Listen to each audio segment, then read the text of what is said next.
leadership of the district municipality, the Office of the Auditor-General in Limpopo, as well as the local municipality, Mogalakwena. Good morning, and let me welcome all of you and immediately indicate I've got a challenge, network challenge. I'm in the deep rural areas of the Eastern Cape, but I thought we should start the meeting. So the meeting is officially open.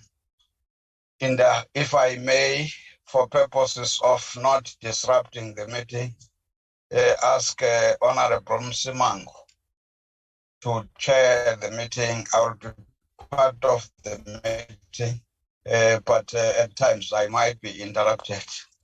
Let us indicate immediately that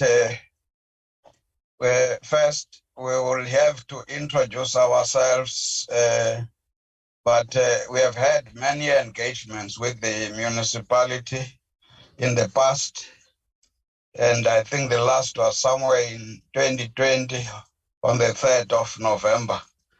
And I think there have been challenges, serious challenges. So this is almost like a follow-up meeting on some of those meetings. And if there are any developments like the Auditor General's report of 2020-2021, it will also form part of our discussion. But generally, we'll have this order of presentation on the state of that municipality. It would be the provincial government, both Coghsta and Treasury, followed by the Office of the Auditor-General. And after that, it would be followed by SALGA.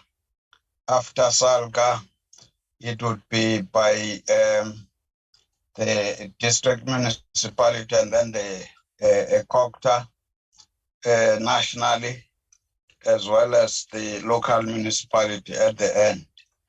I had an apology from the Office of the Auditor-General, who apologized because they have got some work they are doing as part of their function, but they forwarded the report.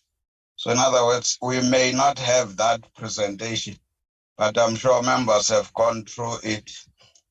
But if there's anything, I'm sure then developments would emanate out of it. So without much ado, if there are any apologies first, let me take those before I ask Honorable Msimango. Any apologies? Portfolio Committee Secretary. Good morning, Chairperson. Yes, we received apologies from the Minister, Deputy Minister Nkadi Meng. They will be attending cabinet meetings. Deputy Minister Bapela will be joining the meeting late, and then the DG will be in a ministerial cluster on governance, and Mr. Mpomohale and Mr. Alan Zimwa will lead the delegation from the department. And then also MEC Sekwati is requested to leave the meeting at 10 to attend the sitting of the legislature. Thank you, Chairperson. And we do form a quorum in the meeting. Thank you. Thank you very much. And then I think, Honorable Msimango, if you agree, I will hand over to you, starting with the provincial government, to make a presentation. I've seen Honorable Baskop Makamu. Can I, so that I can start the meeting, can I ask and hand over to you? Welcome. Thank you, Chair, Honorable Council. We are here, like MEC Squati, it's also here, but we will be attending legislature sitting. I will be remaining with the portfolio committee throughout. I have my team that will make presentation The presentation will be made by Mayor Yolanda Base. By that time, you will allow us to make presentation. Mayor Yolanda will do the presentation. The manner in which we are working in the province, Honorable Chair, both Treasury and Coghsta, we have prepared one report. We can just share the presentation, but it's one report that I think we have submitted. That is how we will handle the matter, Honorable Chair. You to your team to make the presentation. Mayor Yolanda, you can lead the team and allow the one from Treasury to take us. Good morning. Good morning to everyone. My name is Yolanda Bays. I'd like to observe all protocols. I'll be making the presentation on behalf of the Limpopo province. I'm not so sure, Chairperson, if I'm allowed to flag the presentation or if it would be flagged. If it must be flagged, but if you can as well do so.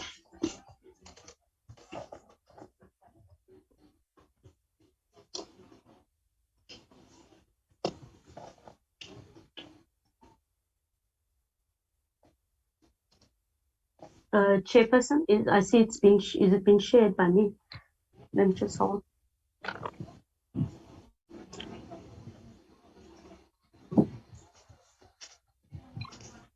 Could I ask that it be shared, Chairperson, please?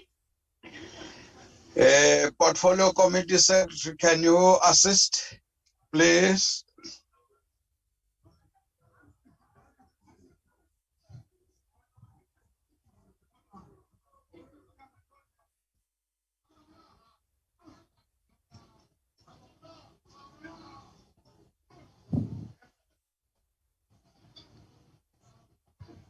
While we wait for it to be shared, could I so long go through it? Please, let's go through it. And Portfolio Committee Secretary, please assist. In fact, I've seen Andile is the host. Can you please share?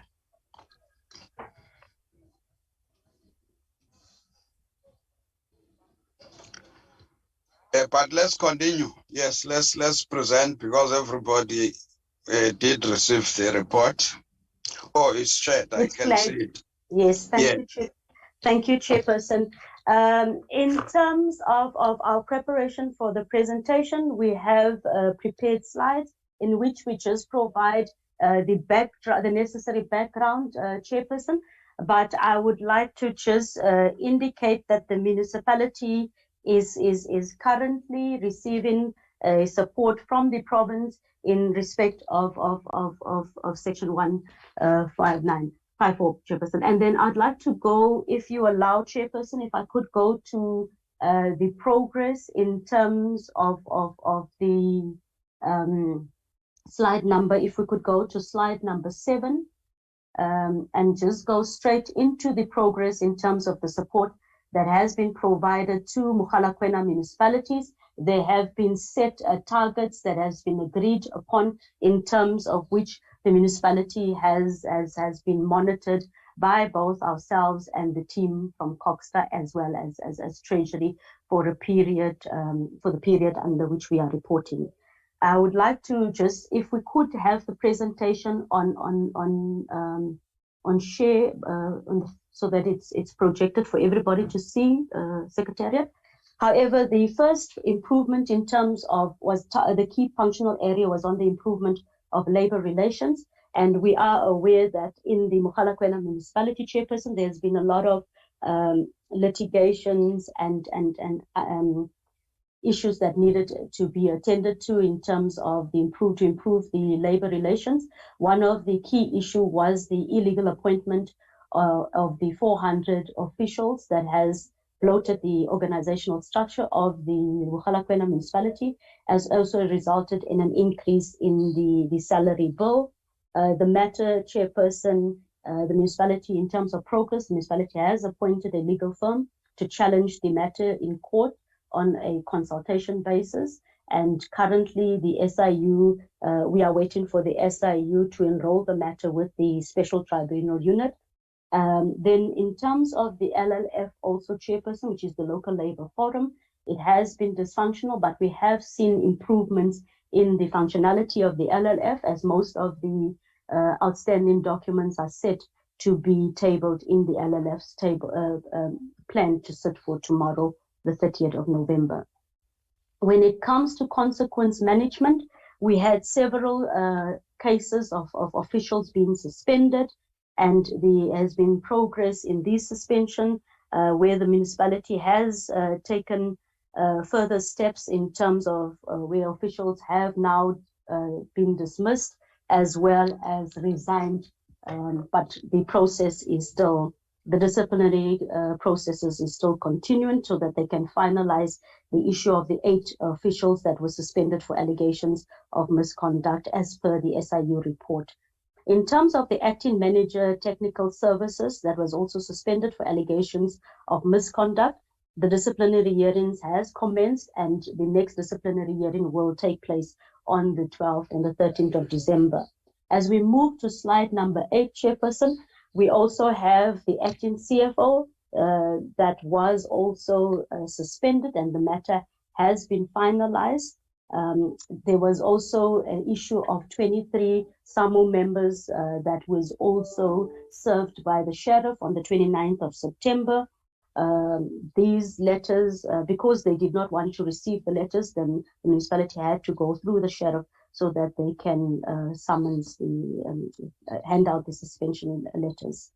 But the investigation is concluded. All officials are charged with unprotected and illegal strike, intimidation, gross insubordination, as well as delegation of duties. The disciplinary hearings will take place on the 30th of November. The other case that is also part of improving and consequence management is that the manager for revenue, the revenue manager has also been suspended on the 3rd of October on suspicious of gross insubordination, and the investigation is still underway. As we move to slide number 9, we look now at institutional arrangements in terms of the organizational structure. And as we know, with the municipal staff regulation, it requires that we should have our staff organizational structure aligned to the municipal staff regulation in terms of the organizational matrix. So the municipality had a draft organizational structure policy in place that guides or lay out how they would review their organizational structure. And this has been noted by council. Due to consultation process, it will be going through the process of being tabled in the local labor forum on the 30th of November. As well as support to the municipality, what we have done is Coghsta has developed a prototype organizational structure for municipalities based on their different categories of municipalities. A service provider has been appointed to assist municipalities in the province in the rollout of the prototype structure. Mogalakwena municipality is one of the municipalities that has been identified as a municipality that will benefit from the prototype organizational structure to ensure that it aligns to the staff regulation as well as the organizational design matrix. Now, complete with the organizational structure, Chairperson, we need to have job evaluations done, and the municipality is making significant progress in ensuring that all jobs on the current organizational structure has gone through a job evaluation process, and this is done in consultation with the local labor forum. In terms of when we continue with litigations, Chairperson, there is a litigation against the appointment of the post of the manager, traffic and emergency services, and the municipality is engaged in the possibility of a settlement in this regard. Litigations against the appointment of the municipal manager was heard on the 6th of September. Judgment was passed on the 13th of September.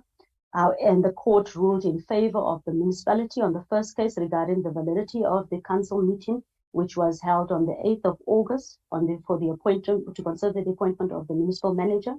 However, later the court again ruled against the establishment of the panel. This chairperson, we must indicate that the reason why the matter was appealed was due to the nature of the outcome in terms of the submission made to council, and the municipality has appealed the matter, and the municipal manager is still appointed and still within the position. Filling of all senior manager positions and critical posts, that is on slide number 11. Here, the municipality has 6 executive positions, and of the 6, 4 has been filled and 2 are vacant, which is the CFO and the community services, which has been re-advertised. All other incumbents positions from corporate services, planning and development, technical services has started their duties from the 1st of October. In strengthening our recruitment processes, the appointment of qualified personnel in acting positions, there was a challenge with the acting CFO that doesn't meet the minimum requirements. And the post has, however, been advertised to ensure that the municipality fills the position of the CFO, which is a critical position. And then we move to slide number 12, where we talk about the functionality of our council. We must indicate that council committees are functional. Chairperson, our MPACs are also functional in Mogalakwena municipality. And there was a challenge in terms of the speaker and the calling of council, but we have noted significant improvement in this regard as the PMT is functional. The establishment of the Financial Misconduct Board.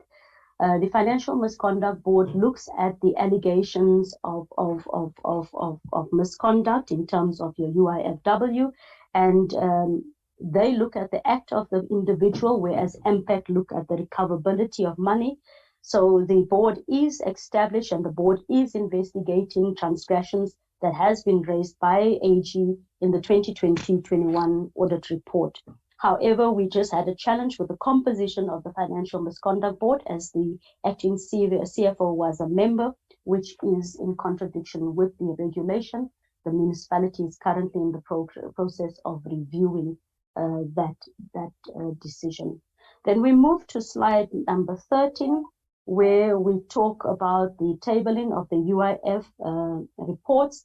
Chairperson, if you would allow me, we could, I will just talk to say that the municipality has unauthorized, irregular, fruitless and wasteful expenditure, which is currently being investigated by MPAC, and the figures are as stipulated in the comments section. However, Chairperson, when I go to the financial management presentation, I will elaborate further on the UIF and W with your permission, Chairperson. What we also have observed with Mogalakwena municipality is that the municipality has not finalized the draft delegations of authority, which the municipality has been, we have shared the template with the municipality so that the municipality can review the delegations of authority. When we move to the next slide, in terms of ensuring sound financial management and strengthening the supply chain management, we also need to indicate that there was various capacity building initiatives from the Provincial Treasury and Coghsta to capacitate the SCM units in the municipality. But the SCM manager post has been advertised on the 13th of November. And once that post is filled, we'll see an improvement in that unit. In terms of monitoring the financial recovery plan, Chairperson, the municipality does have a financial recovery plan which was submitted, and there has been further engagements with the municipality on the financial recovery plan. I will go into more detail in the next part of the presentation on this regard. So, Chairperson, if you allow, then I will just go to the ensure improvement of the revenue collection. One of the biggest challenges for all municipalities in our province is, and probably in the country, is the issue with the collection of revenue, especially for services and property rates. The municipality does have government departments that are owing them, households that are owing them, and businesses, and the municipality has been advised to ensure that it implements its credit control policy to ensure that they disconnect where consumers are not paying for services in this regard. We have also sat with the municipality and conducted a debt verification with the municipality to ensure that departments such as rural development and our public works reconcile and ensure that money owed to Mogalakwena municipality is paid. However, the municipality has not yet done a supplementary valuation role, and the municipality will be currently appointing a service provider to assist them with the supplementary valuation role. Ensuring that the budget is funded, Chairperson, this is part of the financial management component of the presentation on slide 15, but we do know that the municipality's budget is not funded and the municipality is currently busy to develop a funding plan. The audit monitoring the implementation of the audit remedial plan, the municipality has an audit action plan that was submitted and inputs were provided to the municipality on the adequacy of the audit action plan.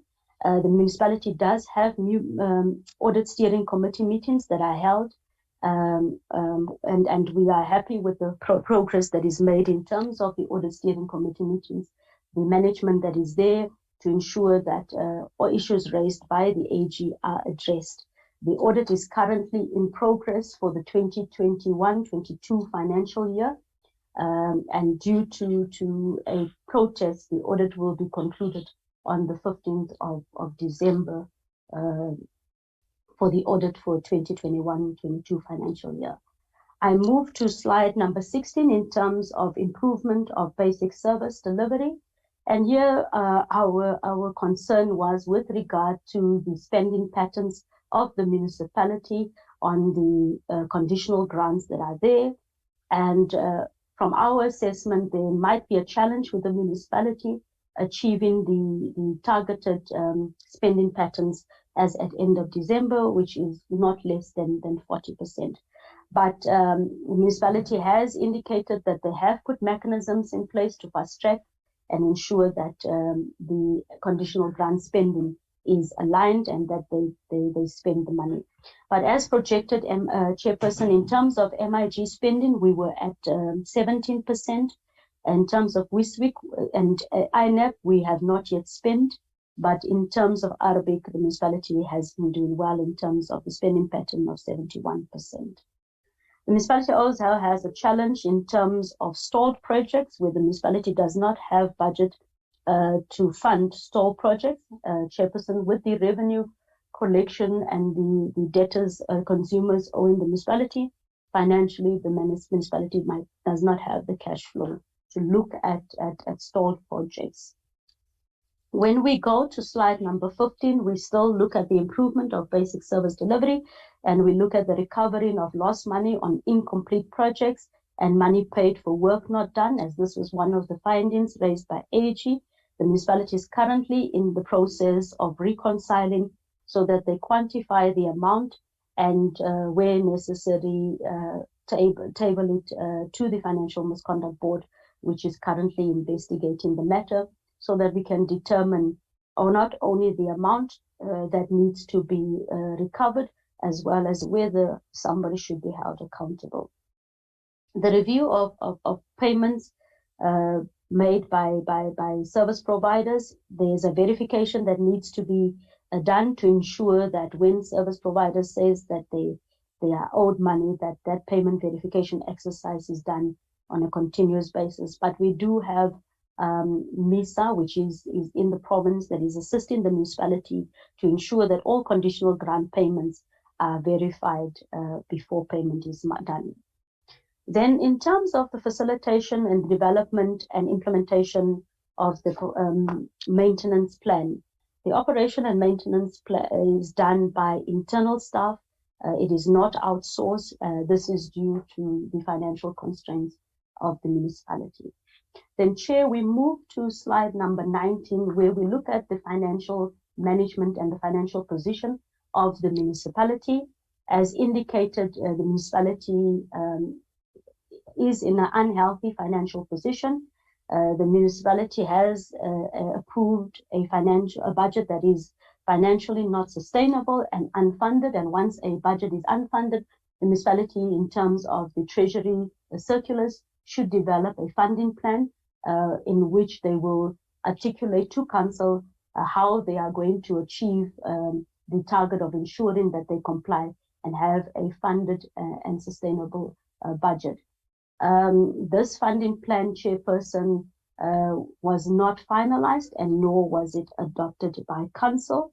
The municipality still has a high reliance on consultants, and we have requested that the municipality starts developing a reduction plan to ensure that they reduce the reliance on consultants in the Budget and Treasury Office, but that they also ensure that they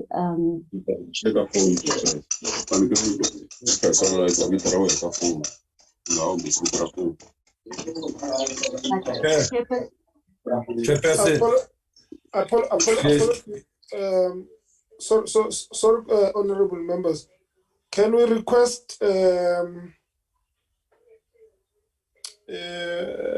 okay, it's been switched off. You can carry on. Sorry about that. Apologies. Thank you, Chairperson.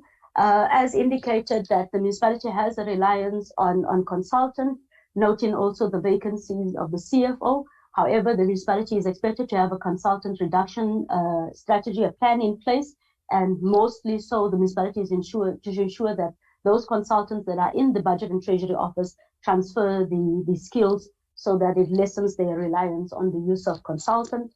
Noting the low revenue collection within the municipality, we are indicating that the municipality is 100% grant dependent, and the tariffs of the municipality are not necessarily cost reflective. The municipality has a high creditors book which is increasing at an alarming rate, and the failure to pay creditors within 30 days.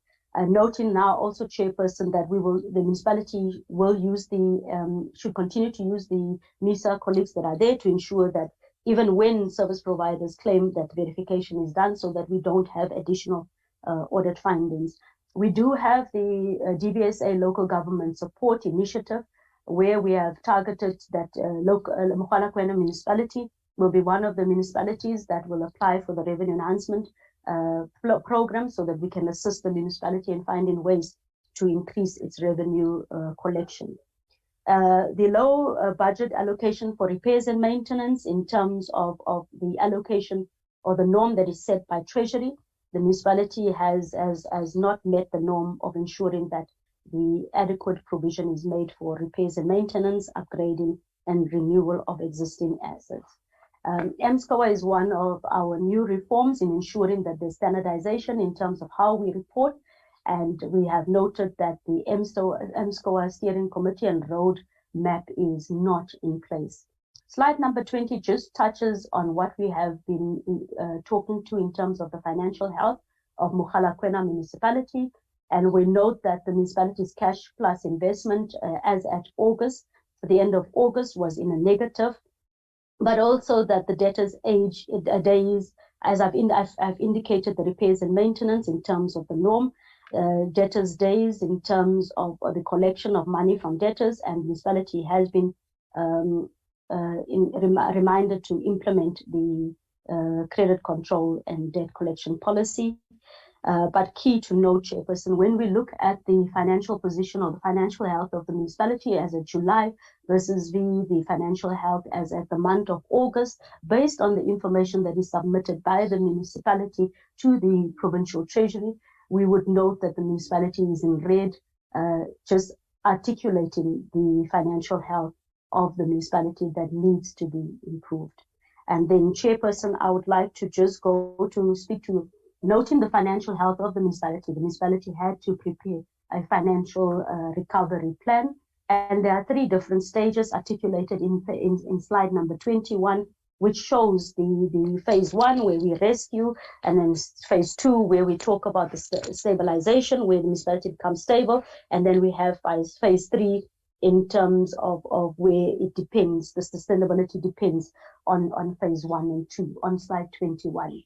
So that is just a view of the different phases for the financial recovery plan. When we look at Mogalakwena municipality, we are saying that they are currently now on phase 1 of the financial recovery process. If you would allow, in terms of if you allow me to go to slide number 23, Chairperson, so that we can just look at the key observations in terms of the financial recovery plan. The municipality has indicated the plan in place, but it has now subsequently been approved. My apology for that. However, the council did not review the implementation since it has been approved in 2020, in October 2020. So the council needs to go and review the implementation thereof to make sure that the financial recovery plan moves from phase 1, because if you look at it was approved in 2020. So council just needs to have a hands-on approach on that one. Municipality is currently, as we've indicated, in phase 1 of the recovery plan, and they need to ensure that monitoring is in place so that they move away from phase 1. However, we also noted that the municipality has not been submitting progress reports only for the months of September and October. Non-submission of portfolio of evidence. As we implement the financial recovery plan, municipalities are expected to also have MOVs or POEs to confirm the progress that has been made, so that at the end of the day, we can see the fruits of the financial recovery plan and see the municipality eventually move out of phase 1 and move to phase 3. The municipality does not report the financial impact on all activities within the financial recovery plan. And this is one of the areas that we have had several engagements with the municipality, including further engagements towards the end of October, early November, where the municipality is now supported on the financial recovery, on what is exactly required from them to improve the status of the municipality. Chairperson, we move to unauthorized, irregular, fruitless and wasteful expenditure, and the municipality has been reminded to finalize its UIF reduction strategy to ensure that it reduces the UIF expenditure so that we meet the targets that is set for us. But now that the municipality has appointed the Financial Misconduct Board, as well as the MPAC is functional, these are assurance providers, chairperson, that will assist the municipality as well as the municipal council to ensure that there's oversight over UIFW and there's indeed reduction in this regard. We have just urged the municipality also to ensure that as and when unauthorized, irregular, fruitless and wasteful expenditure is identified, that they report that to the MEC for local government as well as the Auditor-General. We have spoken, Chairperson, on slide 25 about the dependency on the consultants, and this slide just flags the municipality's payments for consultancy fees, and in the different components. It does not only look at BT at the Budget and Treasury Office, but it also looks at consultants appointed in the Municipal Manager's Office, in corporate services, as well as finance. So the municipality did not necessarily complete all areas of this template. So we are still waiting for the municipality to complete the full template so that we can have a more detailed analysis. But the municipality has also covered the use of consultants in their presentation, Chairperson.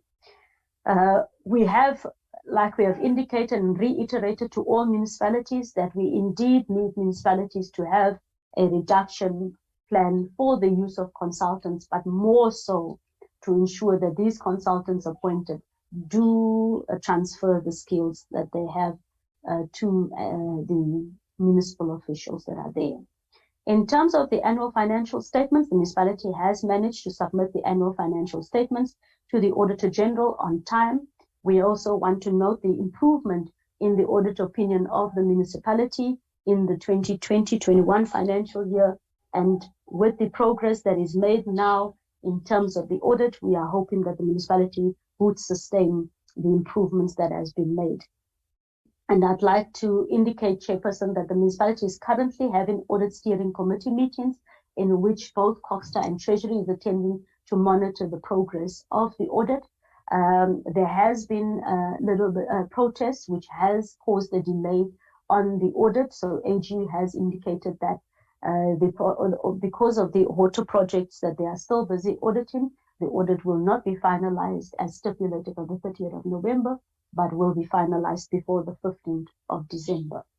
The municipality, in terms of bulk purchases, on slide 27, we know that the municipality owes Eskom. This is the figure that we have received from Eskom as October, and Eskom has indicated that the municipality is adhering to the payment agreement that they have with Eskom in place, and at the rate at which the municipality is currently going, it is anticipated that by the end of December, the municipality would have settled its debt in terms of what it owes to Eskom.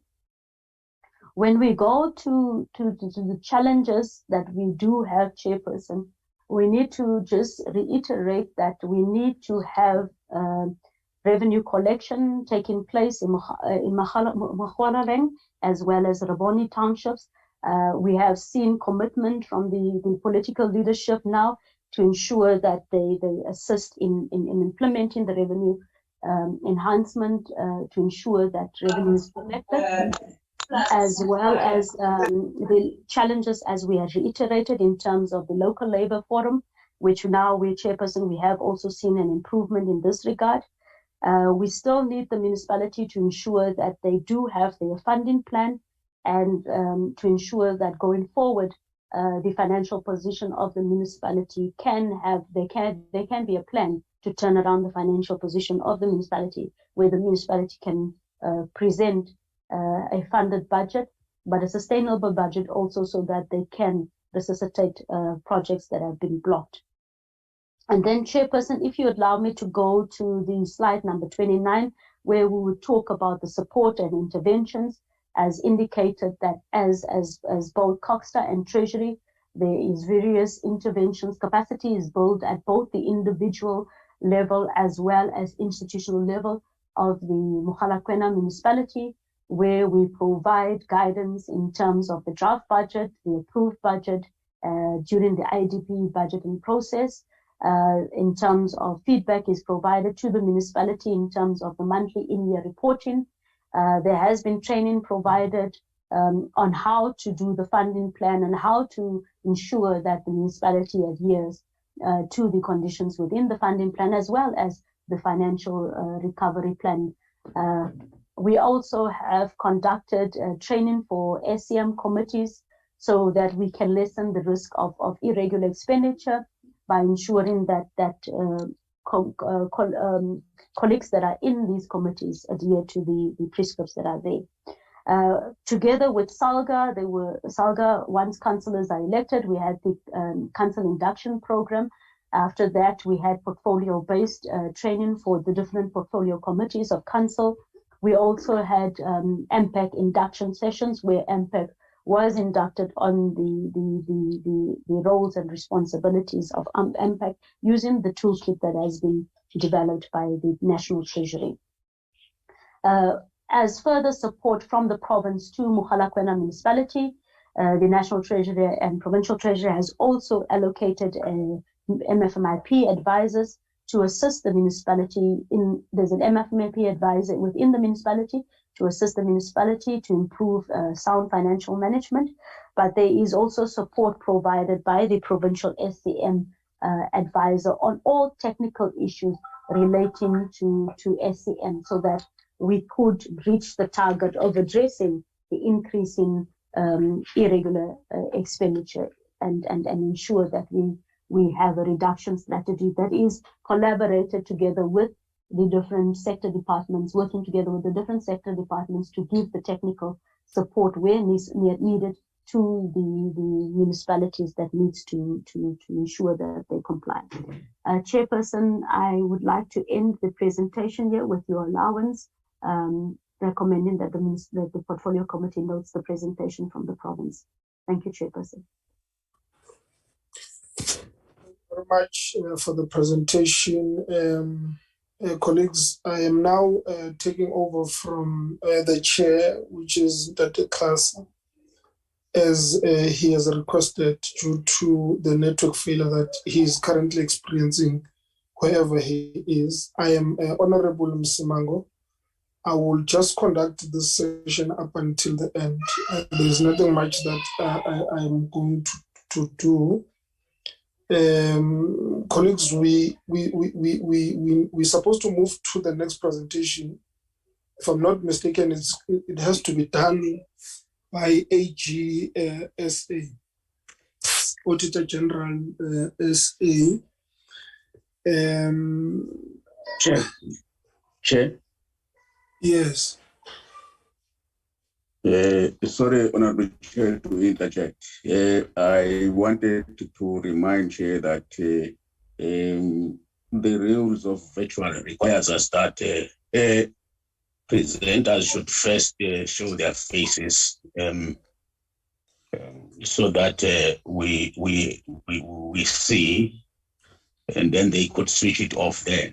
That's one point, Chair, I wanted to apparently remind you about. Thanks, Chair. Apologies, Chairperson. The Office of the AG has put in an apology that they won't be able to make the presentation. So we will have to move on to SALGA, as the AG won't be presenting today, but they did send the presentation to assist members. Thank you, Chairperson. Okay. Okay. Noted. And Honorable Bumza, what you have just requested. But I think we must agree, colleagues, that where the issues of a network are coming in, we might allow those colleagues not to show their faces if that is what they experience. Because the issue might be when you put on your video, then your network becomes disturbed. So I'm saying, let's do those that are able to do it, colleagues, please, let's adhere to that. Let's kindly do that. And then Shireen, also, that is noted. So what we'll request, let's move straight to SALGA to then give us the second presentation, noting that the AGSA could not is unable to do the presentation. But I'm made to believe that documents were sent, or the presentation was sent to all the honorable members for in preparation for this meeting. So over to you, SALGA.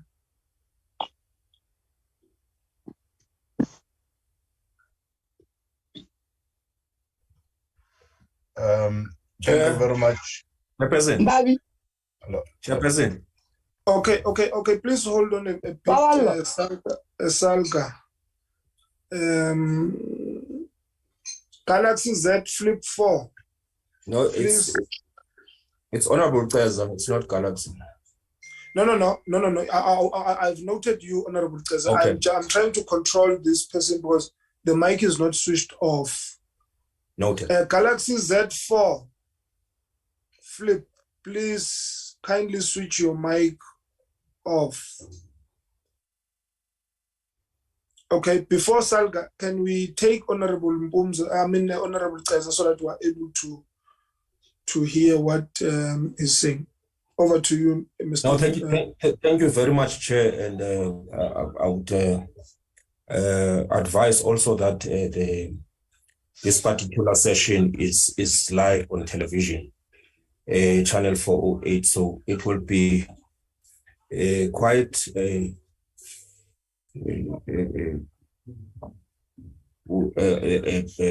sensible to show our videos a bit, so that this thing does not become completely quiet. But I had hoped that, Chair, you would see my communication in our WhatsApp group as a committee, because I requested that we submit. Yesterday, we didn't sleep. There's lots of presentations, and went through all the presentations, and perhaps we would ask that, because we are also traveling into farm areas where there's difficulties in network, maybe we should submit and then allow presentations to those who would not have to encounter the same problem that I will be encountering. Might be doing that later on, but it's up to you, Chair. You are presiding over this, respectfully.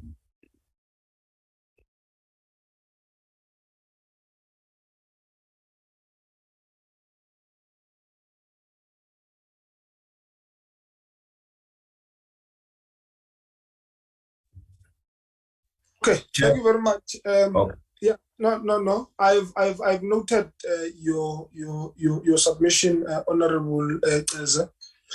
But I want to also do this, Honorable Eza, so that we don't disrupt the arrangement. Because remember, when we come to the meeting, we do the planning.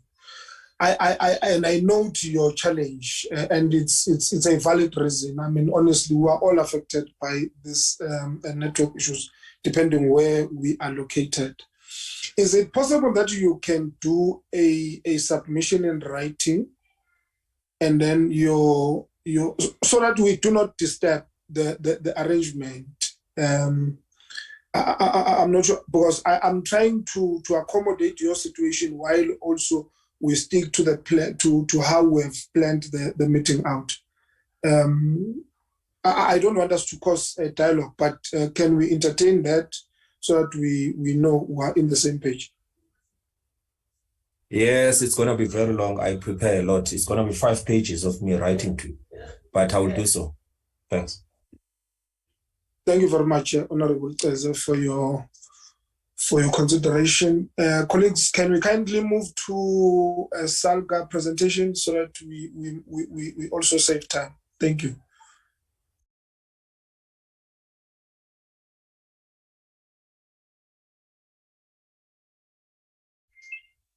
SALGA.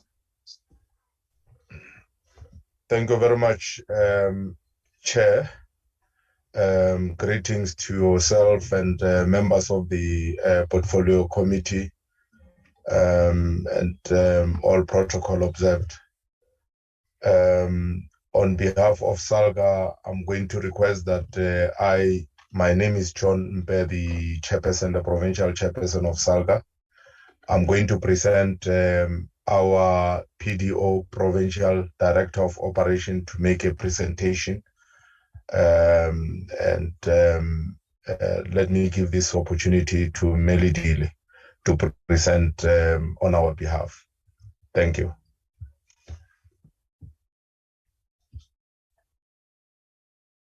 Thank you, Chairperson, and thank you to the chair of the session. My name is Lidile Sibati, as introduced by the Chairperson, Councillor Lampe. I'm the Provincial Director of Operations here in Limpopo for SALGA.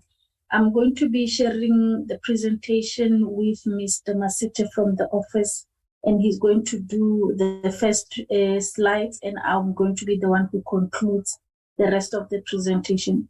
Thank you, Chairperson. I'm handing over to Mr. Masite. Thank you, Chairperson, and thank you, PDO, and all protocol observed. We can go to the first slide. This is the content of the presentation. It's the background, and we will follow the clusters that we have as SALGA, and then a conclusion. The next slide. Chairperson, this is our strategic objectives as SALGA, and the focus is on the outcome on capable and reputable local government, but also on effective networks on IGR, because we are mainly an IGR organization.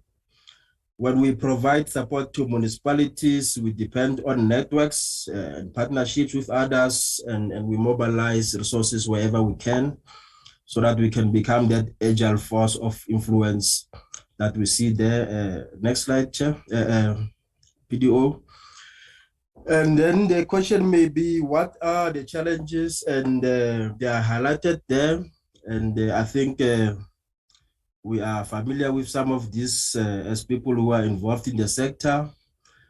Political leadership and the capacity, and weak and administrative management is one of the issues, and the generating infrastructure and non-existent or poor services provided to communities are some of the issues, and they will reflect in the presentations as we go on. Next slide.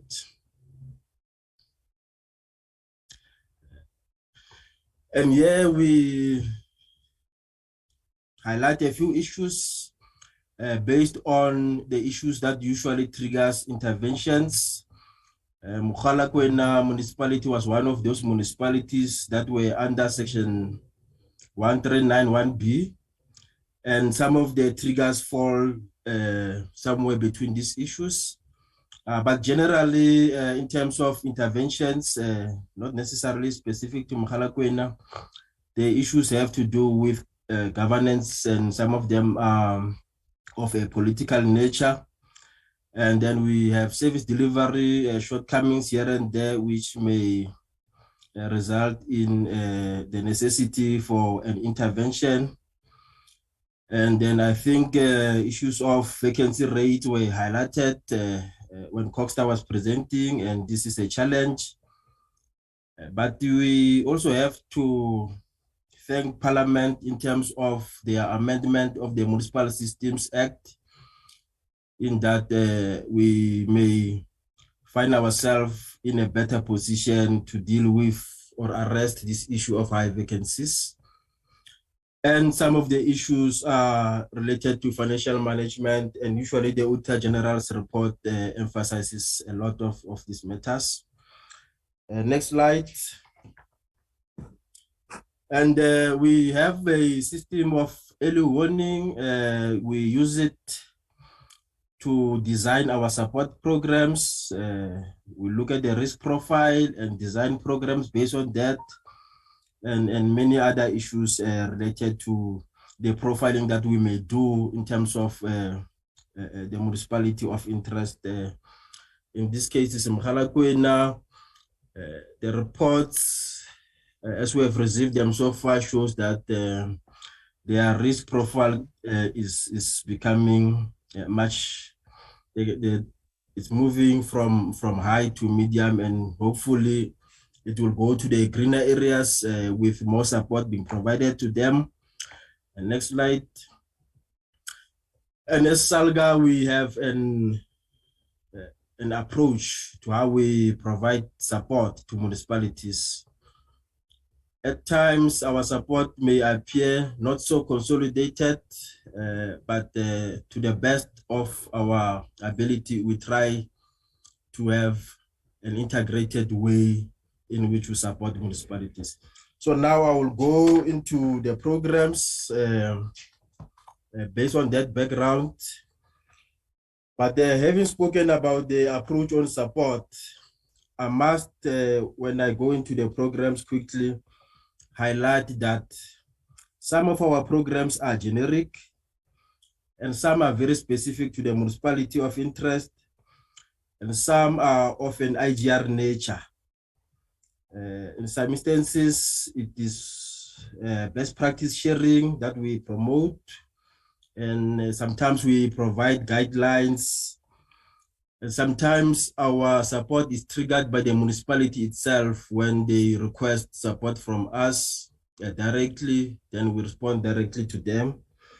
But in general, our support is collaborative. Like I've said, we try to leverage resources wherever we can so that we can expand ourselves in that way, and that way for the benefit of the municipality. So in terms of the programs, this slide is what usually guides us. It's a quote from the Auditor-General. We have it in mind as we design and implement our programs. And on municipal finance, next slide, PDO. We are guided by these pillars because we take municipal finance as an area that requires us to come from all sides. So the pillars guide us. We say you need leadership to get it right in this space. You need good governance, and you need to build the institutional capacity. And I think Coghsta referred to some of these issues in their presentation. And then you will get the issues of financial management right, hopefully. In terms of that, then, as SALGA, we have issue-specific workshops. During the transitional period, we started with ICIP, And then we had portfolio-based induction. And then within those issues, we then pick up issues of interest that we must follow through. And the issue of the UIFW is one of those. So we engage the municipality on this, especially because from their previous reports, they were one of the leading municipalities in this area, but we are seeing improvements. So we are happy with the effort that we're putting in terms of working with them to reduce UIFW. And then in terms of the next slide, it follows the same pattern. It's an issue-based approach or intervention that we have. I think Coghsta highlighted a slide on municipal financial health, and Mogalakwena, in terms of the figures there, it's one of those municipalities that need support, and we are doing that through this program of improving general oversight. Our focus is usually councillors, so that we assist them to utilize the Section 79 and Section 80 committees properly, so that in those committees they can provide good scrutiny of the report and they can be watchful. So we assist them to be able to do that. We work with the municipality through their audit committee, and in that way we are able to address the issues that are on their audit action plans, and we work with their MPECs to strengthen their capacity. They have received training, and the municipality has also requested further training, and we are going to oblige and give them the capacity they require. And in terms of the issues that they may highlight on what is owed to them by sector departments, we are also involved there, and we do lobbying and advocacy on their behalf and on behalf of all municipalities. And we must say here that we are finding joy in working with our stakeholders, Coghsta and Provincial Treasury. We work through the Provincial Debt Forum, and insofar as we can, we are moving, and we appreciate the effort that is being put through this forum to make sure that those invoices that are found to be correct are being honored. But generally, as SALGA, we launched a campaign called Asisho. It's still in its elementary stages, but with time, we hope to intensify its momentum. The Asisho campaign is about encouraging the culture of payment in all municipalities, in all communities across the board. To run quickly through this slide, because this is not the first time that we provided our presentation to the committee, because the meeting is a follow-up. So previously we also reported on some of the programs, and one of those was on asset management as an issue that we identified to be prevalent on most of the findings of the Auditor-General. It's an area of struggle, so we assisted the municipality with GRAP and compiling the asset registers and trying also to assist them build that in-house capacity for development of annual financial statements and throw our weight on the effort for them to reduce over-reliance on consultants. Obviously, it's work in progress and it's a journey. And then on records management, it's an issue the Auditor-General usually highlights, and we are in that space also. We even developed a good manual to assist municipalities in between our engagements with them. Portfolio-based engagements, I've spoken about those already, but this one was specific to those who are serving on the finance committees. And as I've said that we developed networks with others, we worked with PricewaterhouseCoopers, still on the issue of trying to increase the capacity of the municipality, the in-house capacity to develop AFSs. And I've spoken about the audit committee, the steering committee in which we participate regularly. It's quarterly. and the training that we had on MPEC. We get involved with them all the time, including during their strategic planning session. We were part of their meetings, and we assist them with UIFW at an advisory level. UIFW investigations, including the processes of considering annual reports. And I've said that sometimes we have manuals. So we collect good practices from everywhere in terms of number 7 there, so that we can assist municipalities to have some form of something to refer to as they go about trying to arrest the issues bedeviling the sector. And the next slide, PDO.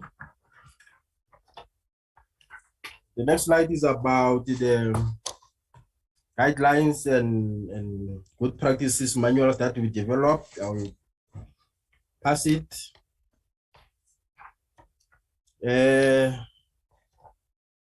The previous slide was around some of the small meetings we have. We have, in terms of our support design, small meetings. In terms of number 2, there is a forum of about 6 municipalities, and Mogalakwena is part, where we get them to share with each other, in an innovative way, how they can approach the issues dealing with municipal finance. So we have the internal auditors and the risk managers sitting in there, and they meet regularly. And I think it has been said by Coghsta that Mogalakwena improved their audit outcome. If it is a good measure, we are happy with that, because it also means some of our programs are finding resonance inside that municipality. And I think the third one also is doing the same as the second one. And this I will pass, because these are the guidelines that we provide, and municipalities are benefiting from those. In terms of municipal governance, I think there will be 2 slides that I will deal with before I hand over to the PDO. But generally, I think the municipality, when they present, they will say something about their ward committees, and thankfully they established their ward committees, and their report will likely say that those committees are functional, and we will agree. But over and above the ward committees, we work with the offices of the speakers to bring awareness to them that they must understand public participation beyond ward committees. So SALGA, to make it easy for them, we went through the body of legislation governing local government and collected all provisions that speaks to public participation, cataloged them into one A to Z document, so they find it easy to refer and to comply with the law. It's our way of encouraging them to comply with the law. And then that has happened, and it's always work in progress. And we work with the Speaker of Mogalakwena in our Council of Speakers. We have no qualms about that. She's an active member. And then in terms of the ethical leadership issue, those are the programs that we implemented. And we worked and conceptualized this with Coghsta and the Limpopo legislature. And the Limpopo legislature was very much helpful about this, because the deputy speaker of the legislature was a part of this program, and all the agencies highlighted there were involved, and we are supporting the rules and ethics committees to promote that ethical culture, and that courage to do right. So we are happy with that, because this effort we can sustain through the Provincial Forum for Rules and Ethics Committees. In the previous term, we found that there's some weaknesses in terms of functionality in these committees. So our finding pointed to the fact that they don't seem to have proper support, and we have resolved to give them enough focus this time around in this term.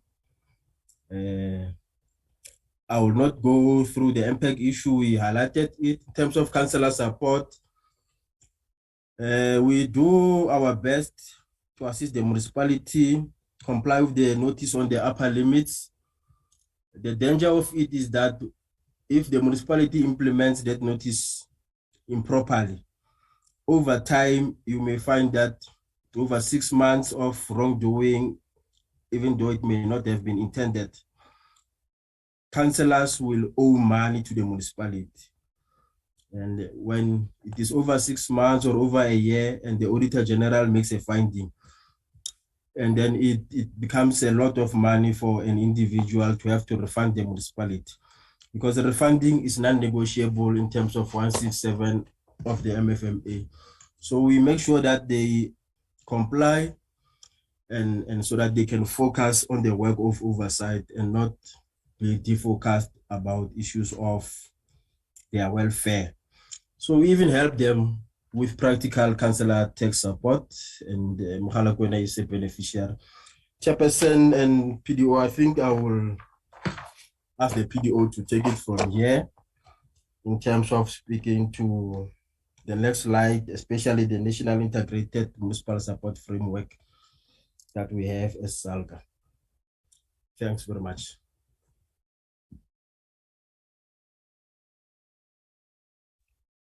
Thanks very much, Mr. Masete.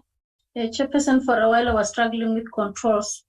So as we conclude on our presentation, continuing on municipal governance issues, support that has been provided is around capacity building of Section 79 committees.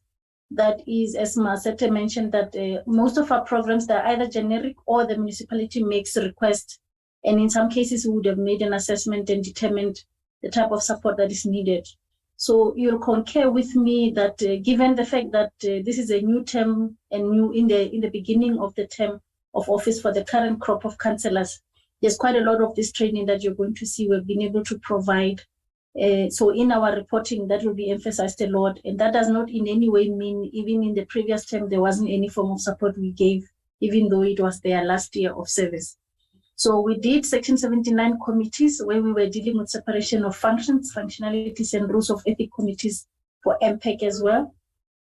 And we had an integrated program on municipal support framework, which is a program as SALGA. We are programmatizing our program by integrating our support mechanism. So we are finding ways of portfolios are supporting municipalities jointly instead of individually approaching municipalities.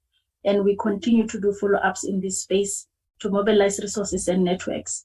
So as he mentioned, that as an IGR organization, one of the areas that we really are applying ourselves a lot on is acknowledging that as government, we have limitation in terms of support municipalities need. So we are intentionally sourcing external service external partners, outside of government that can support our members. And of course, this does not come at a cost to our members. Not all the time, but we try our level best to negotiate some kind of collaboration.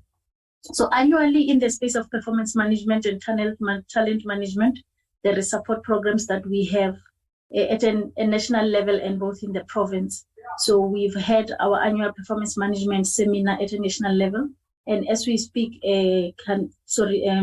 honorable members, there's a weekly training that is taking place where all political principals and administrators have been taken through a performance management system workshop where we are orientating them all things performance management. We have done talent management as well, where we called all our councillors and administrators in municipalities. Mogalakwena did participate. I remember the mayor was there as well, where we are sort of orientating them and grounding them on the recruitment process of recruiting senior managers and generally staff in a municipality, things that they need to look for and the pitfalls that they need to avoid so that they end up with a capable state. So on the next one, I'm talking to the current support that we are dealing with on municipal capabilities. One of the key focus that we have under municipal capabilities is around professionalizing local government.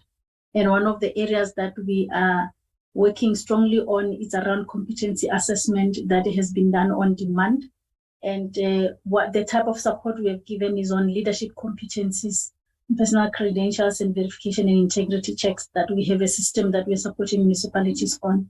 And that is also on demand basis. So we also have impact on local government municipal staff regulation that was issued in September of 2021. So we have done the support session. We have issued circulars around this space for municipalities. And as and when the municipalities ask for different forms of clarity, we do provide this kind of support. So on labor relations matters, allow me not to go into the details except to say these are part of the continuous support program that we have done. Mogalakwena particularly had specific requests that they had made, as mentioned here in the description of support. And we continue to do follow-ups on labor relations needs based on the demand that they had made on us. Now, fundamental to the process of professionalizing local government is job evaluation. That is across all municipalities in the 252 municipalities.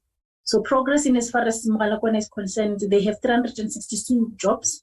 And of those 362, if you look at the number 75 and the number 100, let me just explain it by saying that this abbreviation is a district job evaluation unit, which is a unit that represents, it's representative of the district and its municipalities.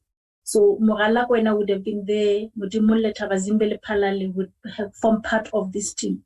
So Mogalakwena had submitted 362 of their jobs at the district evaluation unit, and they have gone through, they've been evaluated, and then they proceed to this body called the Provincial Audit Committee that audits jobs before they can finally be approved. So of the 362 jobs that Mogalakwena has, 75 of them have been submitted to the Provincial Audit Committee, and they have audited all 75 of them. So there's a difference between these two that is still under process. So the files are with the Provincial Audit Committee. So the Provincial Audit Committee deals with all 27 municipalities. So as and when they focus on a particular district, in that district, they will take a particular municipality to then process at that city. As we are speaking, there's another district that is sitting in our office processing such documentation. So here, it gives you a complete profile of what has transpired in that space in as far as Mogalakwena is concerned.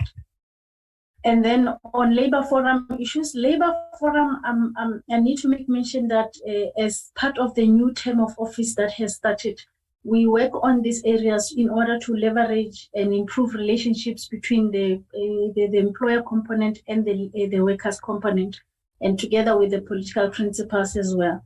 So our lead facilitator here was Mr. Johan van Zyl, who's from one of our colleagues from another SALGA branch, who then comes on board and has been able to take Waterberg district as a whole through this whole process.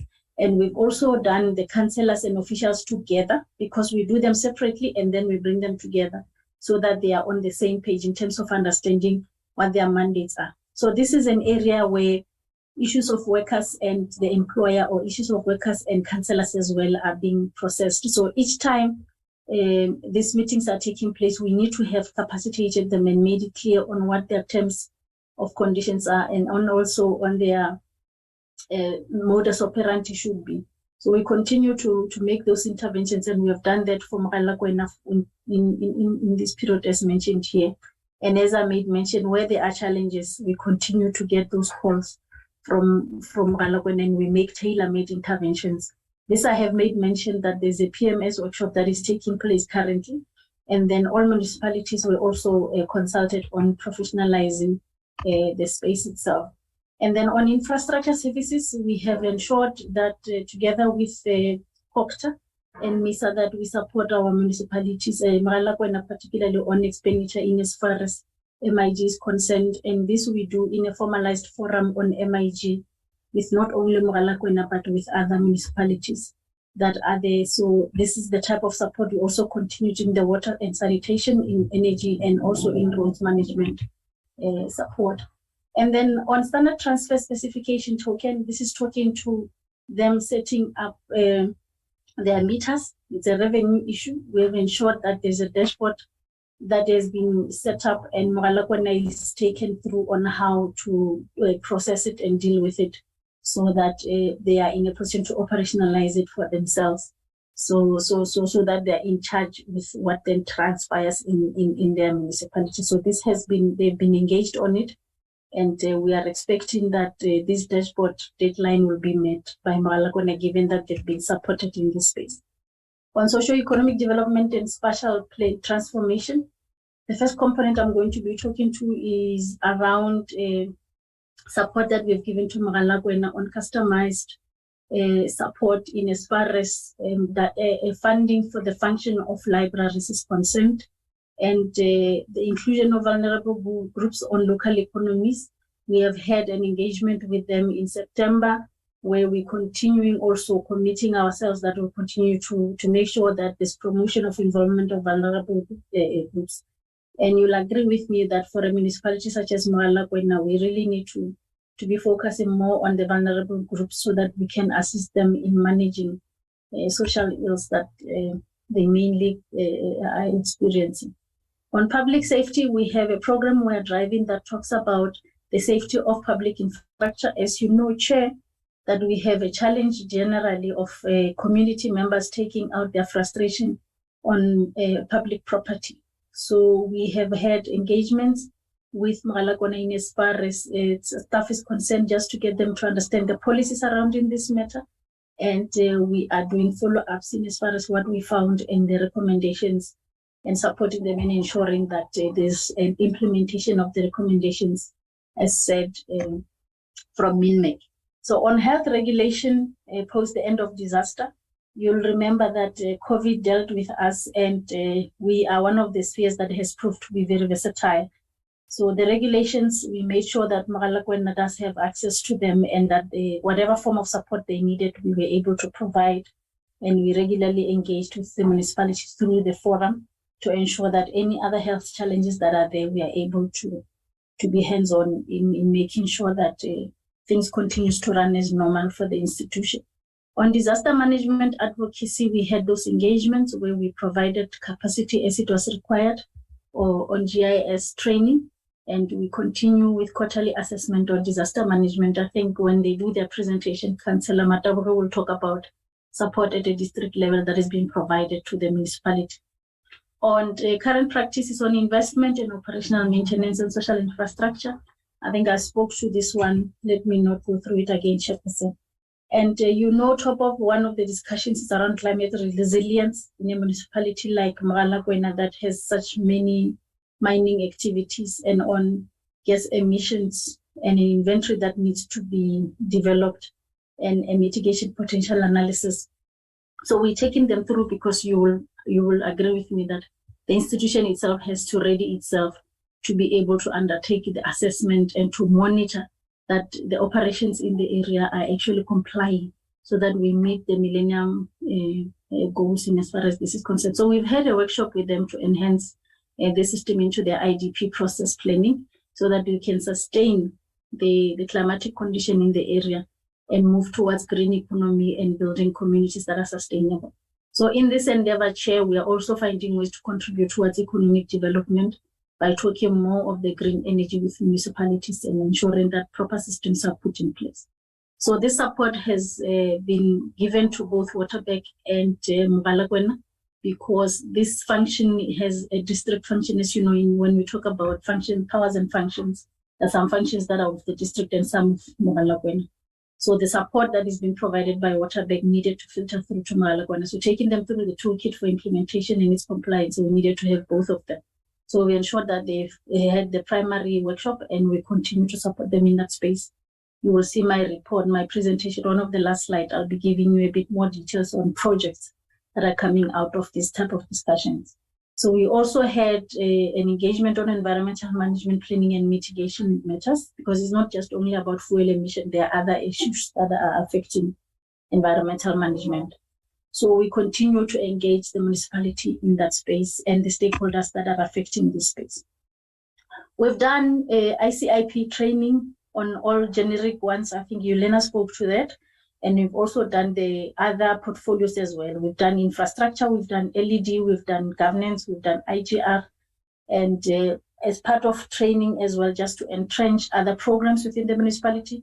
We have a standing program with Department of Economic Development in the province, where we are saying issues of LED needs to find a ground in municipalities where it's not just about the LED component itself, but it's a cross-cutting function that all departments need to be taking into consideration. You'll remember, Chair, that even all senior managers have this function as a key development area.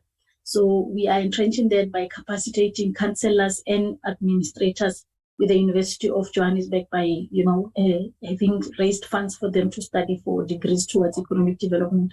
So we've had councillors and officials that are participating in it, and Mogalakwena is one of the beneficiaries, and we continue to mobilize those municipalities to be included. And Mogalakwena in particular, we have one or two that we have targeted to ensure that they are entrenched in it, because they are in one of the spaces where the opportunity for this to find expression is more, given the stakeholders that are there from the mining industry.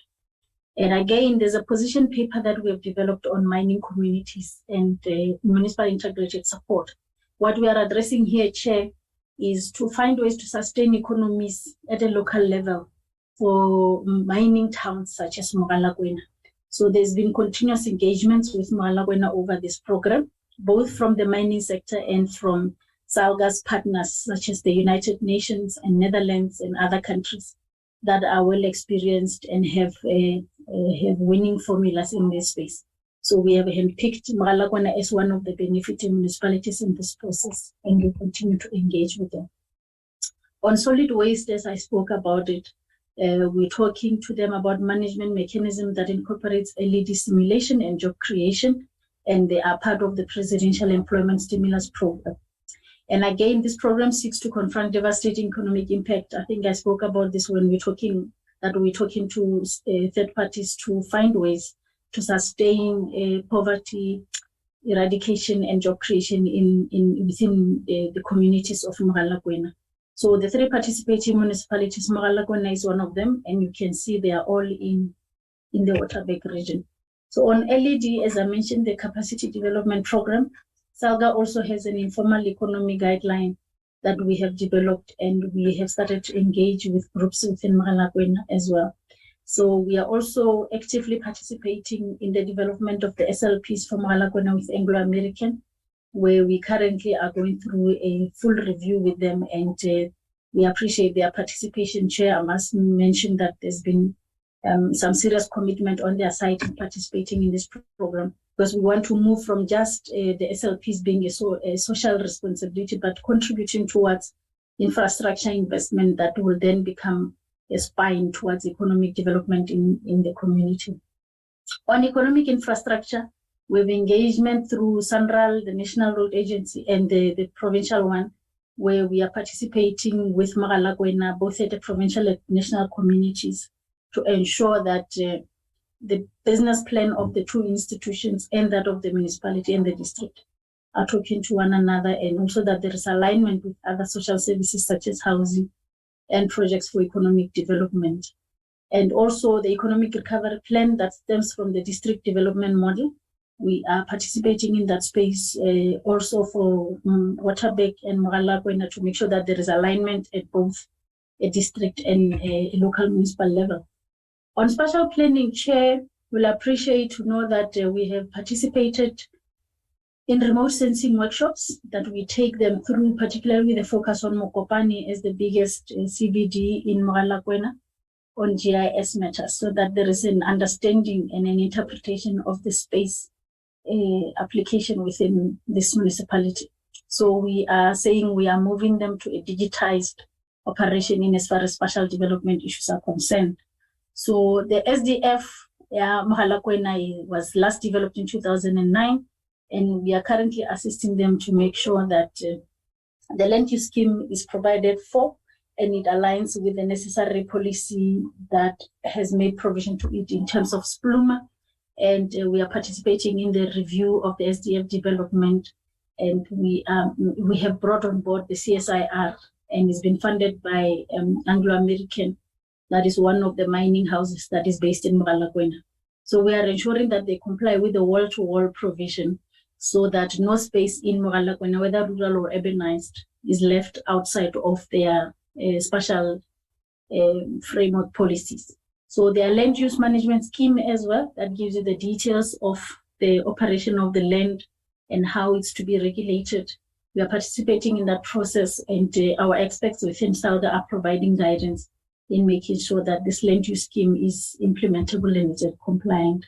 So our report, Honorable Chair, is for the committee to note, and that we continue to provide our support, and that we are committing to continue advocating for the mandate that we are established for. Baya danki. Thank you very much, colleagues, for the presentation. Can we kindly move to DCOG to make presentation? I'm made to believe that Mr. Paul Mogale will be the one leading the delegation. Over to you, Mr. Mogale.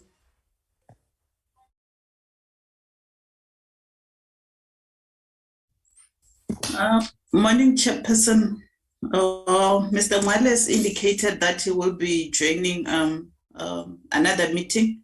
I think he has indicated to Mr. Shike that he will be joining another meeting. I'm standing in for him today. My name is Regina Rapel. No problem, you can proceed.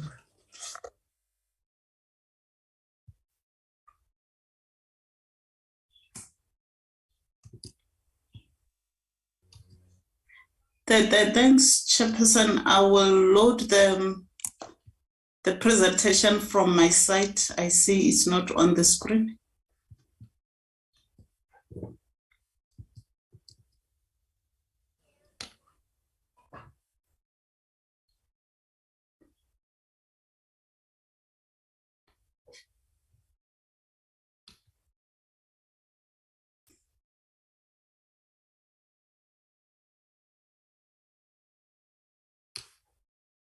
Chairperson, we can request the Secretariat to load. I saw they were loading something on the screen while I was still busy opening the presentation.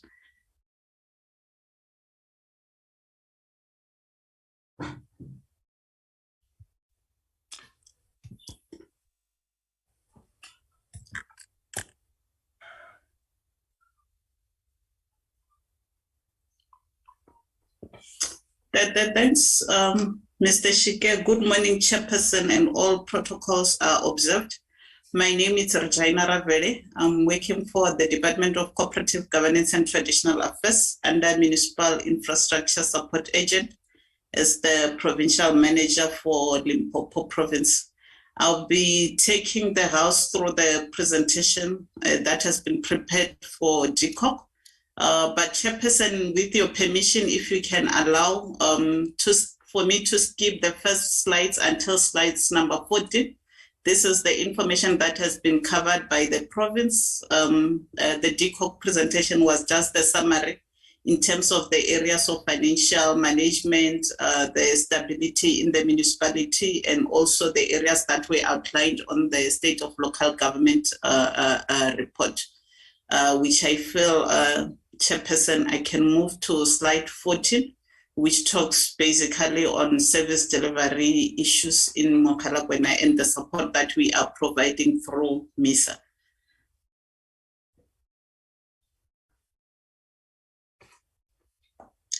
In terms of, let's move back to the first slide under service delivery.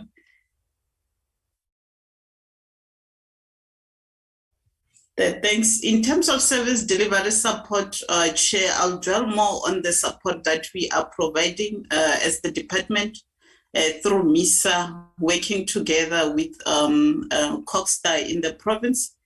Currently, we have a team from MISA, which is led by myself. We have a chief engineer. We also have engineers who are full-time based in the municipality. In terms of the MISA professional support, we are focusing on the MIG grant, which also we look at the issues of project planning development and review of business plans, technical reports, documentation for MIC registration, development and review of planning documents for 7 projects that has been implemented in Mogalakwena, which we are specifically looking at the MIC implementation plan, the terms of references for appointment of service providers. We also assist municipality in the design and development of drawings and contract documentation for those projects. We also have an engineer chairperson as indicated by Provincial Coghsta, a civil engineer who's full-time based in the municipality, assisting municipality in terms of site inspection and verification of work done on MIG projects before the invoices are paid. And this is the area that was brought into action when the municipalities was placed under administration. Then part of the provincial support team, it was MISA officials who were assisting the province in this regard. Chairperson, with all the support that we are providing, we can indicate that we're still struggling in terms of municipal infrastructure grant. The municipality has the allocation of 179 million. As presented by the province, we are sitting at 14% of expenditure. And those are the projects that are currently registered and they are supposed to be under implementation. You can see that projects that are still under design and tender, which are still under planning stage, are 10, which means we only have 3 projects that are running at the municipality, hence the low expenditure that we can see on the presentation. We can move to the next slide. This is the slide that elaborates the support that we are providing. I've indicated that we have 1 civil engineer, we have 1 electrical engineer, we also have a town planner. These are the officials that from the Department of Cooperative Governance and Traditional Affairs under MISA, you know, they are assisting municipality on daily basis or regular basis. The support includes the preparation of business plan. Project implementation plan is just an elaboration of what I've indicated on the previous slide, but also in terms of the grants, we also further assist on the WISIC and also the RBIC grants, which are the grants that are funded through DWS, Department of Water Affairs. In terms of the work on payment and verification of work, as of 10 November 2022, in terms of WISIC, the municipality has an allocation of 42 million. The expenditure, they are sitting at 0 at a municipal level. But Chairperson, we tend to be informed from DWS that there is a grant that is partially allocated to the municipality, but it's implemented under Schedule 6B, where the department is implementing the project on behalf of municipality. And in that area, the department has spent 20 million, which is within the same grant that we seek. And then in terms of RBIC, the municipality has an allocation of 40 million, and the expenditure was sitting at 28 million, which is 47.9%. Furthermore, beside the implementation of capital projects, the team are also looking at supporting the operation and maintenance activities within the municipality. Though, Chairperson, the progress in this regard is still very low and insignificant due to the budget constraint within the municipality. But I can indicate, Chair, that from the previous years, when MIG was regazetted to address COVID-19 projects, I think we have projects that were successfully completed in the municipality that basically were more on the operation and refurbishment of existing infrastructure. The support also focus on the issues of town planning and urban development activities, and also through MISA, We are also implementing the innovative solid waste management program, which was funded through MISA. And currently we are including 3 municipalities in the district, which is Mogalakwena, Limpopo, and Vila. And the program is continuing. I'll give the details as I proceeded on the presentation. We can move to the next slide. The electrical engineer that is based in a municipality, he's assisting on the INE program, chairperson, though for this year allocation, we have 7 million that is allocated to the municipality. And currently we are sitting at 0 expenditure as the municipality is finalizing the appointment of service provider, which means currently we don't have any projects that are running. Also, the town planner is assisting with the review of SDF and the land use scheme, where we are forming part of the PSC and also reviewing the documents that are being developed by the service provider to develop the SDF. We are also assisting the municipality on a daily basis in terms of assessing the land development applications, which when we started with the support, the municipality had backlog in terms of the land development applications that needed to be processed. Then our town planner, she's assisting the municipality in this regard. Furthermore, we are assisting the municipality in the development of telecommunication mass policy, which will be completed by end of the financial year. I've indicated the support on the SDF. Also, the town planner is continuing, assisting municipality in terms of sitting in the municipal planning tribunal under the Waterberg district municipality. We can move to the next slide. In terms of the details of the projects that we are implementing, and they are funded directly from the department through MISA, we have the implementation of innovative solid waste management solution to support the municipality. The budget is 9.3 million. The project started on the 11th of May. It was supposed to be ending on the 28th of November. Then we have requested for the extension of time, which will be proceeding until end of December. And currently under Mogalakwena local municipality, we have appointed 621 participants who are working under this program. And also we are developing 4 SMMEs under the program. And in terms of the work that they're doing is the litter picking, separation at source for recycling and enterprise development. The second program that we implemented under the municipality, which was also funded directly from the department, is the design and management of labor-intensive construction, LIC, in terms of capacity building, where municipality was part of this program, Mogalakwena and Venda District Municipality and Skokone District Municipality were the 3 municipalities in Limpopo that we were supporting.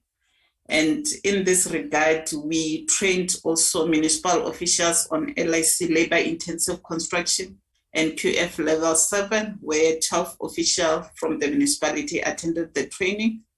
We also assist municipality in the development of EPWP policy so that in all infrastructure projects, we can consider the element of LIC to maximize job creation for people around the municipality.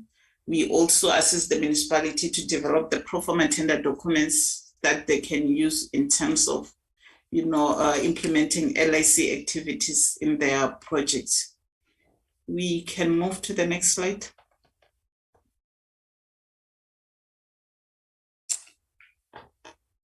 And this is the other program that is being implemented by the department under CWP, the Community Works Program. The target for this year, it's 1,400 participants that we have targeted to recruit under Mogalakwena. And then currently, as we are sitting at the end of October, we were sitting at 1,459. And in terms of the useful work that these CWP participants are implementing in the municipality, they focus into 4 categories, which is on the infrastructure sector, education sector, community services, health, and social sector. And then underneath those are some of the activities that were listed in terms of what they are doing. Currently, they are focusing on the 16 schools that they are cleaning in various wards. And some of the schools are mentioned there. I won't go through the details. They are also assisting in terms of the operations at the boreholes of the municipality, where they are being trained as the operators, pumping waters to the villages, on those villages that have been listed on the presentation. The other area is also in terms of the waste picking, where they are eradicating this illegal dumping in the communities, and it's being indicated there, Ward 31 and Mokopane Town, where they are also doing this activity, and all of those other areas that are listed there, Chairperson. I won't go through them. We can move to the next slide. In terms of the challenges, Chair, although the municipality gradually improved in political stability and governance administration, there are persistent challenges that the municipality must address, which include the court cases that involve the appointment of the current municipal manager, which remains at risk to the municipality. Support to the municipality is identified to focus on the implementation of the UIFW strategy in order to improve expenditure. The municipality has no budget to fund stalled projects. These are the projects that were previously implemented through MIC, Chairperson, and some of the scope, they were not fully completed. And as we are aware, the grant cannot, fund again the work that was initially funded and paid for, but it was not completed. And in this regard, the municipality needs to find a way or make budget available to complete those outstanding work. Municipality is not submitting completed use of consultant template to Provincial Treasury, and there's no consultancy fee reduction plan. And this is the area that also has been identified at the level of department that it requires support from the stakeholders that are also sitting in this house, Chair. We can proceed to the next slide. In terms of the concluding, as we're concluding our presentation, we are indicating that the ushering in of the new political leadership after the local government election was the game changer that created a conducive environment for the provincial intervention to yield positive results in terms of the impact. Secondly, the deployed provincial executive representative team, which is led by Coghsta and Provincial Treasury, and also supported by MISA and DWS and other stakeholders, were able to restore management stability and were able to effect some of the resolution made by this portfolio committee, ensuring that impact reports are tabled to council, and also effecting disciplinary actions against officials that committed acts of misconduct in the municipality. And Chairperson, I think we have noted this from the report that was presented by the province in terms of the progress that has been made in this regard. The department welcomes the process underway to fill the remaining vacancies of the key middle management positions. And also, Chairperson, as we are concluding, we have noted that there's a project for Masodi wastewater treatment works, which is progressing well after the intervention of the National Cooperative and also DWS. And this project is expected to be completed in April 2023. Chair, I think that's the end of our presentation as the department. Thank you. Thank you very much for the presentation, Decock. Let's then move straight to the presentation done by the Waterberg District Municipality. I am made to believe that the delegation from the Waterberg Municipality is going to be led by the Executive Mayor, Councillor MS Matabuche. Over to you, Executive Mayor. Thank you very much, Chairperson, and greetings to the Chairperson of the Portfolio Committee and the members of the Portfolio Committee, MEC Honorable Makamu, Provincial Chair of SALGA and Limpopo, Councillor Mpe, Mayor of Mogalakwena Municipality, Councillor Tawiatala, and the PMT and Executive Committee members. Chair, as a district municipality, we have the responsibility to support our local municipalities, and therefore we have been requested to make presentation on the support we give to our local municipality, in particular Mogalakwena. And Mr. Magondo will be taking us through the presentation for Waterberg District with regard to the support that we are giving to Mogalakwena local municipality. Thank you very much. Mr. Magondo.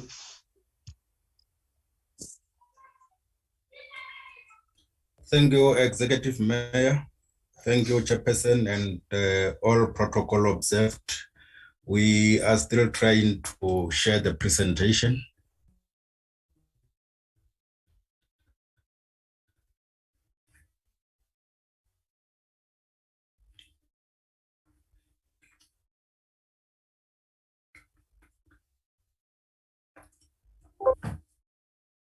Thank you very much. I think the presentation is visible.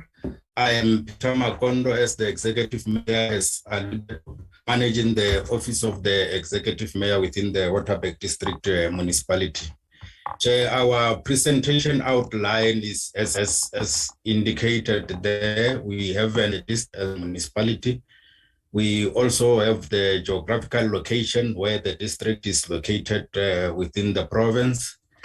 The maps that show our local legislative work that empowers us to support our local municipalities as a district. The support that we are offering to our local municipalities, in particular Mogalakwena, and the structures that we are employing to support our municipalities in terms of the intergovernmental relations structures, as well as the support in the provision of services, administrative support, and then we will be concluding. Chair, the district municipality is constituted by 5 local municipalities, which Mogalakwena is one of them.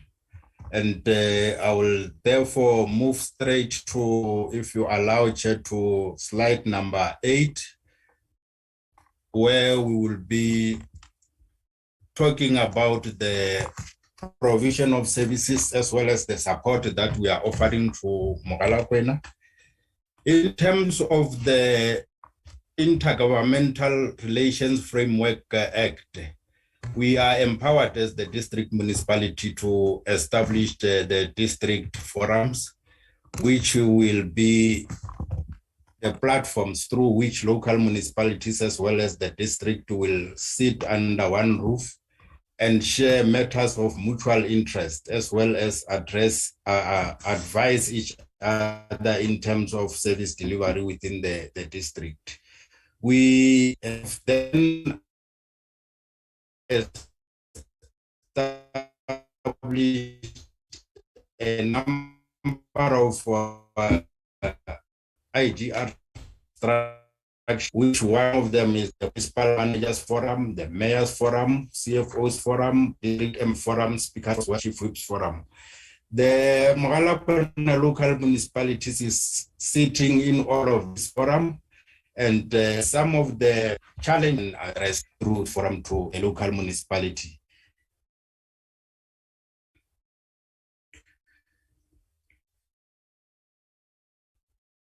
in terms of service delivery, we are also supporting Mogalakwena in terms of firefighting services in line with Section 84 of the Infrastructure Act. And as a district municipality, we have deployed resources in the form of equipment as well as personnel to the municipality to provide the same service. We have deployed 8 firefighting vehicles as well as firefighting equipment that are used by 9 personnel that are permanently stationed in Mogalakwena to provide the same service. And the service is provided to the entire Mogalakwena, its town and all its villages. Mr. Makondo. Yes, Makondo.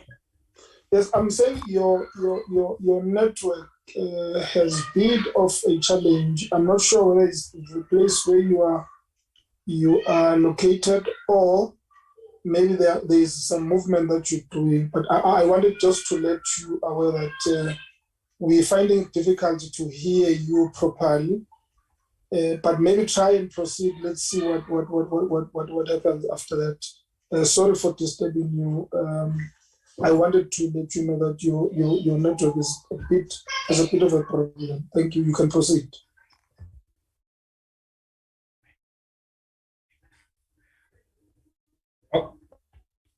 Okay, thanks. I'll question myself correctly. I was on the environmental health services as one of the functions that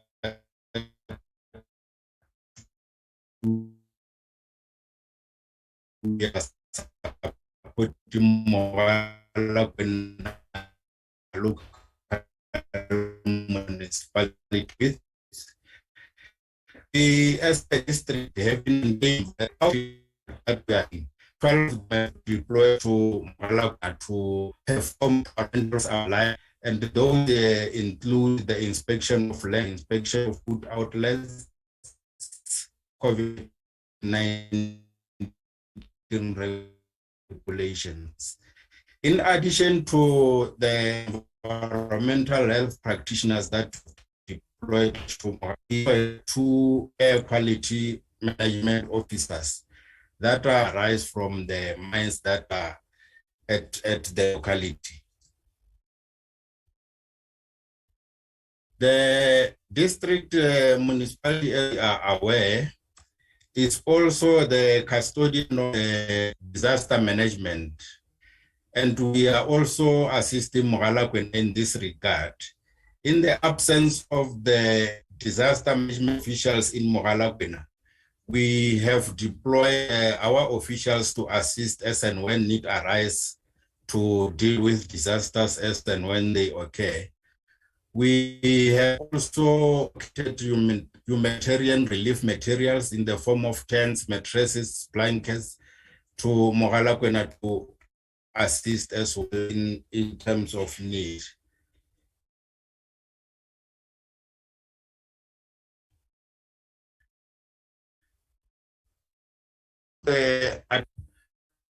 We are aware that there has been an instability in Mogalakwena and the exodus of key personnel, and the district municipalities has been hands-on in terms of supporting the municipality and seconding officials to act in key positions within the municipality. We have seconded an official to act as the manager technical services, the second official to act as the CFO, and the other one as the manager corporate support and shared services. These secondments happened in March 2020 and 2021, and we are very happy that this second resulted in positive result because the municipality managed to improve to my opinion.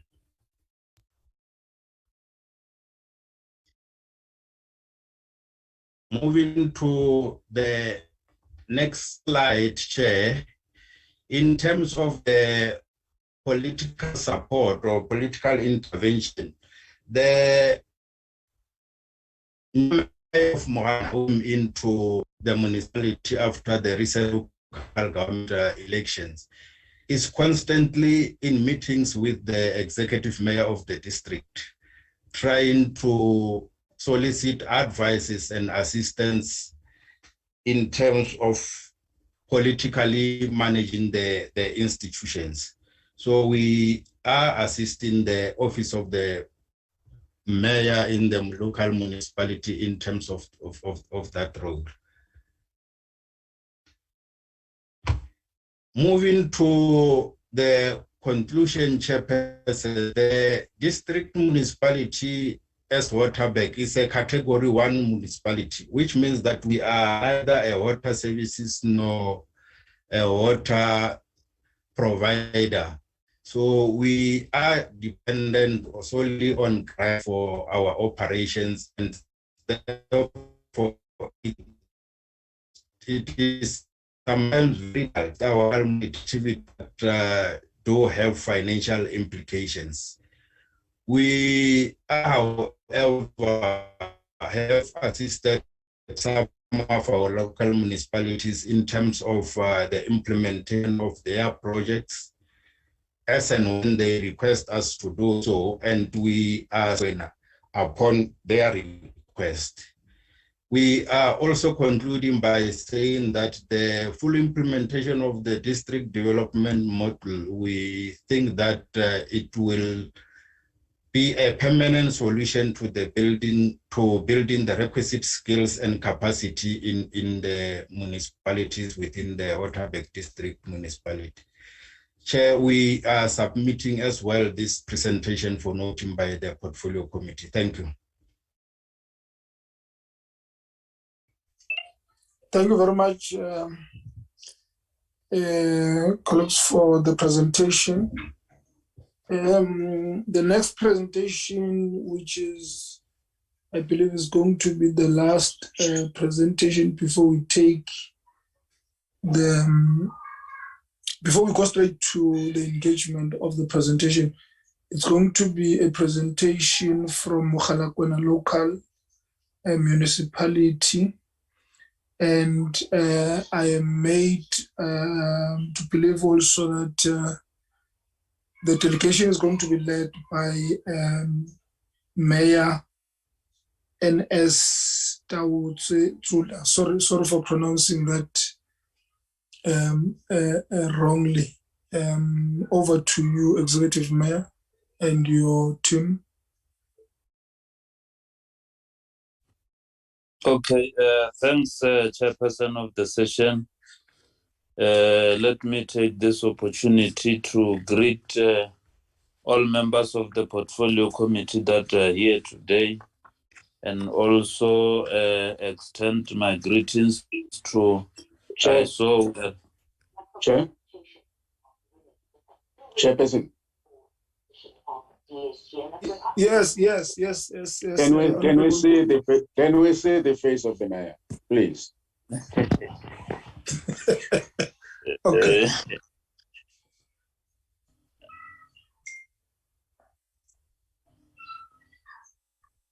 Are we good to go into the booms?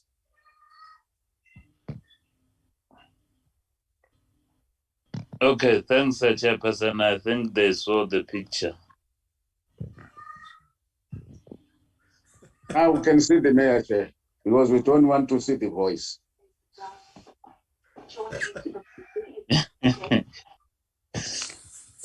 Okay, no, thanks, Chairperson.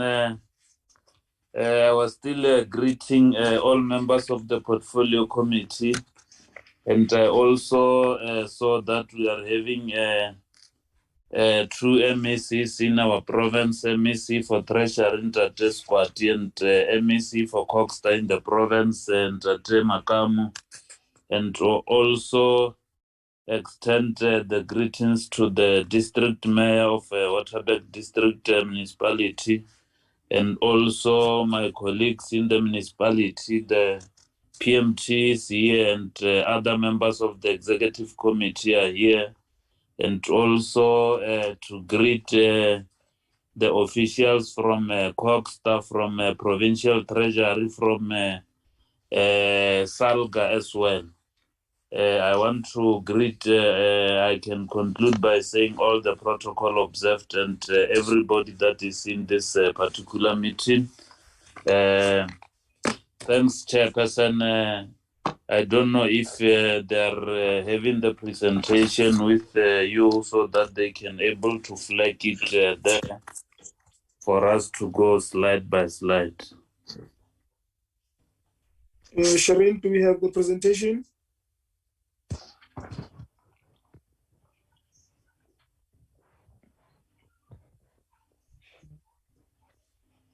If we have, can we kindly flag it on the screen?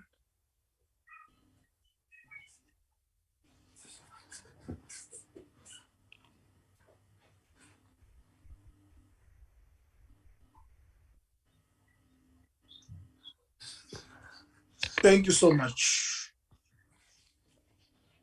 Okay, thanks, Chairperson.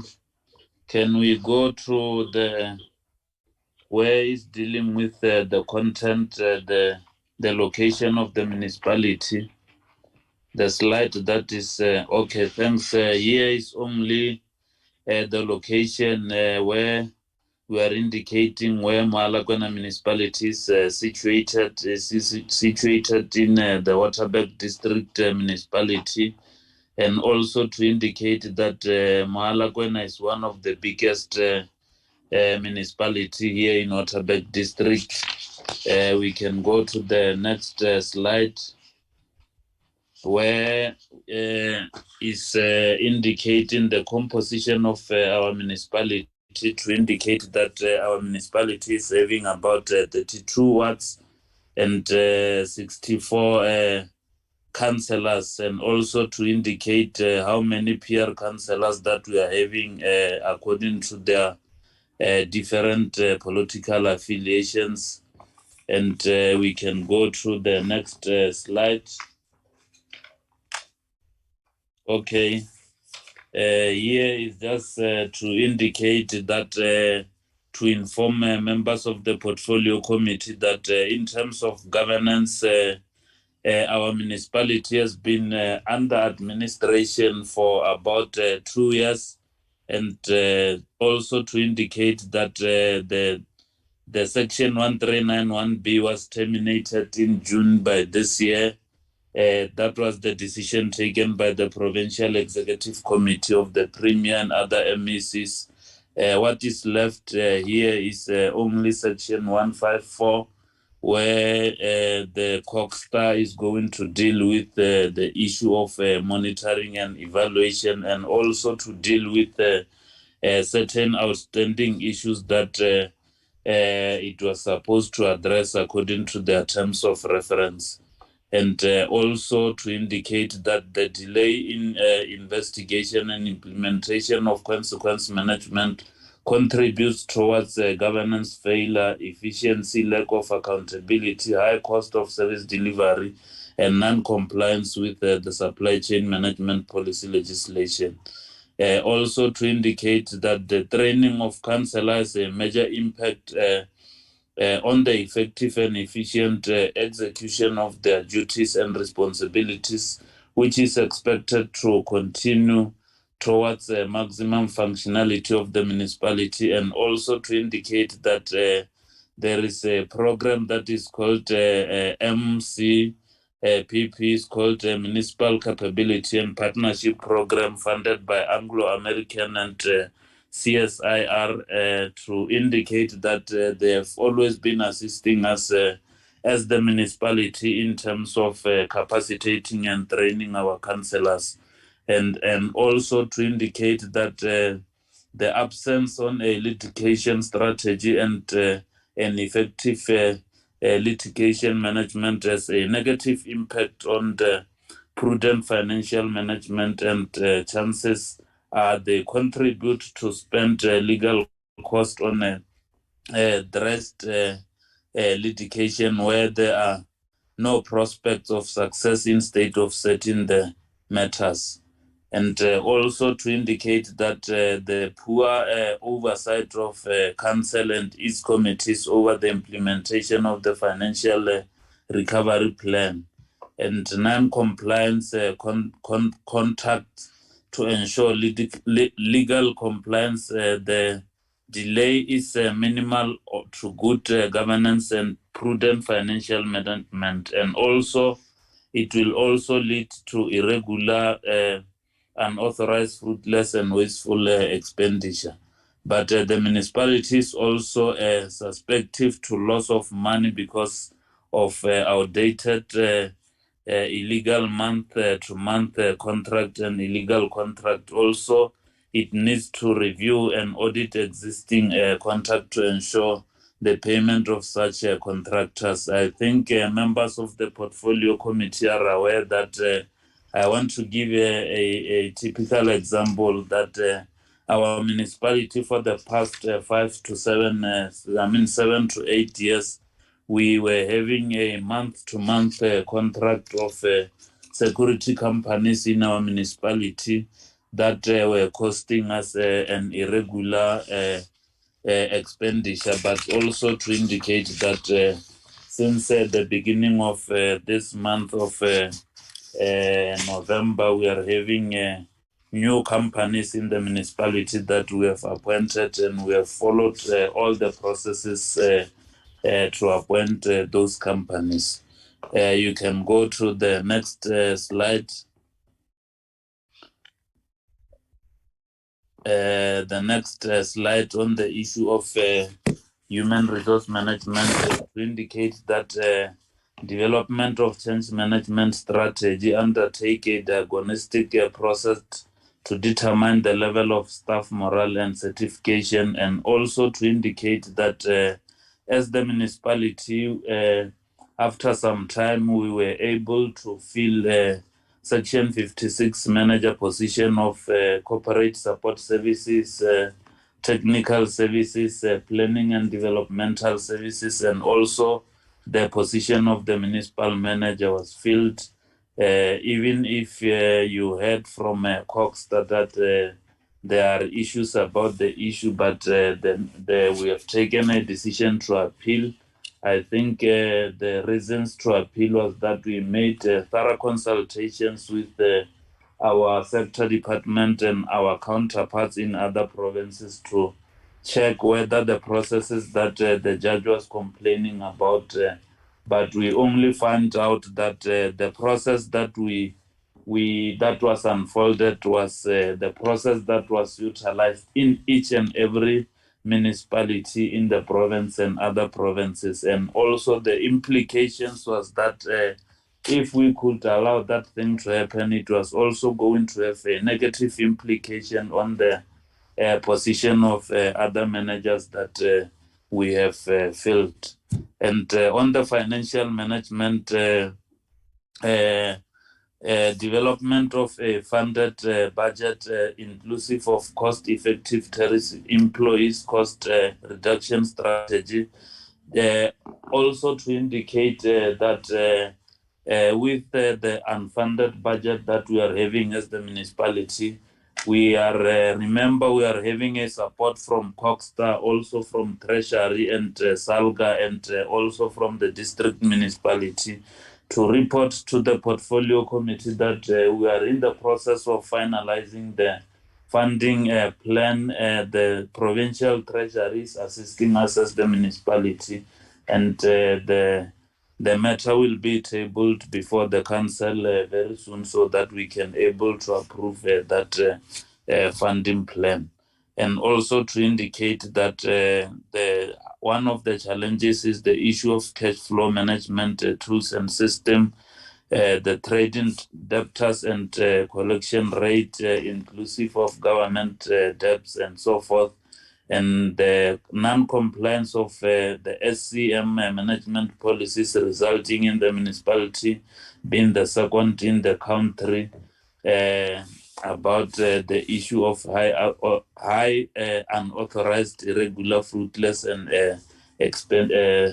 wasteful expenditure, and also to indicate that in terms of service delivery, we were able to unlock stalled infrastructure and strategic projects such as the Masori wastewater treatment plant, the MEC for Coghsta and Treasury are aware that the Ivan Platz, we have entered into an agreement with Ivan Platz, and also the department of the DWS was formed part of that particular process, where that project is going to be a very big project that is going to come up with a lot of opportunities, and also is going to unlock service delivery and also the revenue enhancement strategy to our municipality. And also to indicate that insufficient housing allocations is particularly in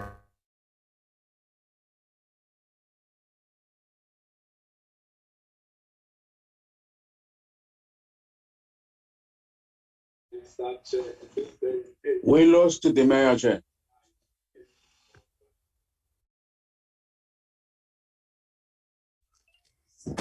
Thank you very much, colleagues.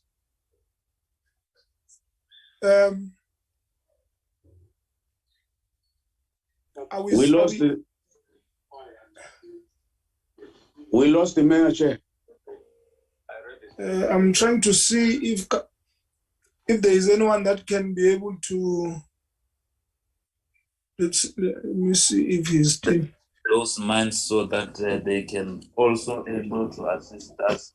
The social and labor plans must be aligned to our IDP and the budget. And if we go to the next slide, to indicate that establishment, we have established all council committees in our municipality.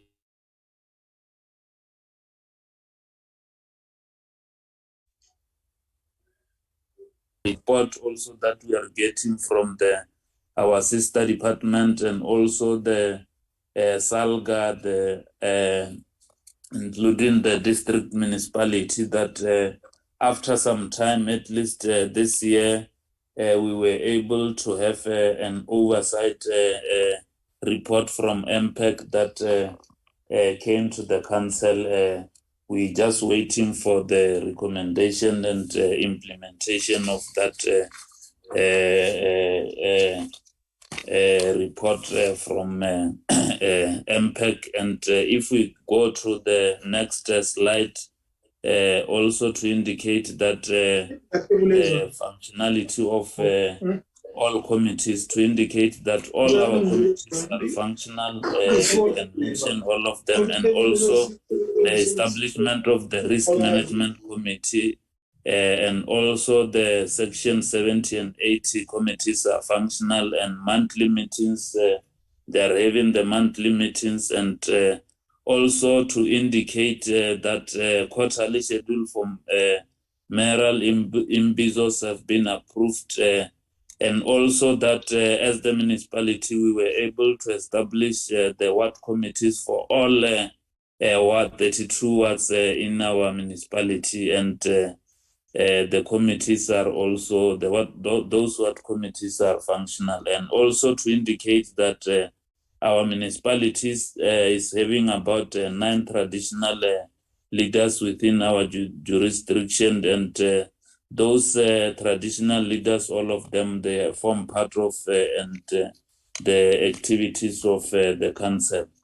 If we can go to the next slide, is the challenges that we were speaking about the functionality of all committees. We can go to the next slide, where it's speaking about the AG, to indicate to the portfolio committee that our municipality, for the past 5 years, we were not doing well in terms of the audit opinion, but since the inception of the new council, we can proudly report to the portfolio committee that through the assistance of the intervention and SALGA, Treasury, Coghsta, they have assisted us to an extent where this year we have able to obtain the qualified audit opinion, and we believe that and anticipate that moving forward we will try by all means to improve as the municipality. And we all know, all of us, that what are the root causes of the audit opinion to have challenges. One of the things is that the documents are getting lost, and the next thing, when the AG is coming to the municipality, they don't get anything, and in that way there is no way that we can improve our audit opinion. And also when we go to the slide that is dealing with the issues raised by the AG, you can go to the slide that is dealing with the issues raised by the AG to indicate that as the municipality, in terms of addressing and resolving those issues that are there, we are at 70% at the moment. You can go through and see what are the issues that are in progress, and the issues that we are not yet resolved, and the issues that we have resolved. So majority of the issues that were raised by the AG are resolved, since well you see that we are at 70%, but we will make sure that we attend to those remaining challenges in terms of the issues that were raised by the AG. And also on the next slides, where we are dealing with the reconciliation of all grants allocated, received, and the percentage, to indicate to the members of the community, portfolio committee, that we are having 4 grants in our municipality, which is RBIC, MIG, WISIC, and INEP, just to indicate to the portfolio committee and other members that we are indeed not doing well in terms of spending. But I also want to report to the portfolio committee that we have just finalized the appointments of the consultants and the contractors yesterday. We are anticipating to move with speed in terms of the allocations, because our target is that even ourselves as the municipality, we want to be like other municipalities in terms of spending, and reach a target of making sure that by December we must at least spend 40% in terms of the grant spending. And maybe also to indicate that we also had challenges of we didn't have a technical manager for some times, and also our PMU was very ineffective in terms of considering that as the municipality we must really spend the grants so that we can able to be up to par. And also on this next slide is the expenditure forecast for December up until next year, June 2023. There we are having the figures in terms of those, and also the percentages according to the month-to-month allocations. And if we can go to the slide that is dealing with the usage of the consultants, to indicate to members of the portfolio committee that Those are the companies that we have been utilizing for the consultants, but to indicate to members of the portfolio committee that we are in the process of employing competent officials in the finance department so that we can able to do some of the services internally to minimize and reduce those services that have been offered by the consultants, and also to go to the slides that is dealing with the budget implementation, and those are the revenue by sources. They are followed by each other in a sequential form like that, and also the variance and the percentage, and also to indicate the total revenue exclusion on the transference and contribution. And we can go to the slide that is dealing with the investigations by MPEG and implementation of its recommendations to the council, to indicate that irregular expenditure noted by the council and also referred to MPEG in 2020, also to indicate that there is a certain amount of money that is identified for irregular, and also to indicate that MPEG referred some of the matters to the Financial Misconduct Board via the council, and also to indicate that back then in 2020, the MPEG submitted a report to council about the UIFW report from 2014 up until 2019 financial year.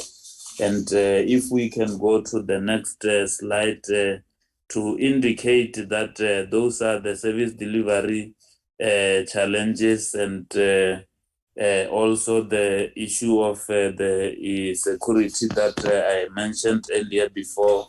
But those are the recommendations from the MPEG when coming to those issues that were realized by MPEG. I want us to go to revenue collection to indicate to the portfolio committee that we are not doing well in terms of revenue collection. We are sitting at 50%. Those are the figures and the amount that as the municipality we are receiving, and the collecting rate in terms of the percentage. We are sitting at 50%. We have dropped, but also to indicate that we are not sitting and doing nothing. We have just appointed a company that is dealing with the debt collection, and we hope and believe that is going to assist us a lot as the municipality for the revenue enhancement strategy, and also in terms of collecting revenue. On the debt owed to the municipality, to indicate that there is a lot of amount there that we are being owed as the municipality, especially from the government department and the households. There are figures, and also the business. But we hope and believe that since we have appointed the debt collection company, we will be able to overcome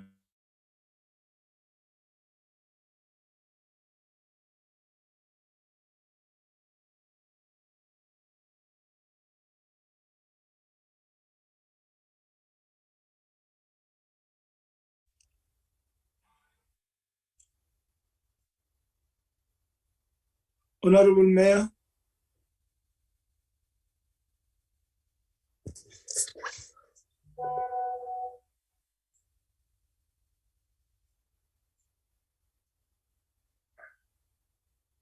Can I get an indication if colleagues, you can still hear the mayor?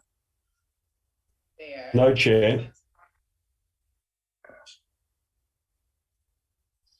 No, we can't hear you. Yeah, it's not audible. We lost the mayor, Chair. Chair, in that we were provided with the presentation from Mogalakwena. Now that the mayor is confronted with unstable network, is it not possible that perhaps we actually go to the next session of questions by honorable members? I think that is fair enough. That is fair enough. In fact, okay, he is now gone because he was still on the platform when we were still talking. I think, colleagues, it's fair enough that we move to the questions done by the honourable members of the portfolio committee. I will then take hands of those that wants to engage all the presentations done in this platform, in this session. I see there is a hand of Honorable Brink. 2 is going to be Honorable Kanyeteza.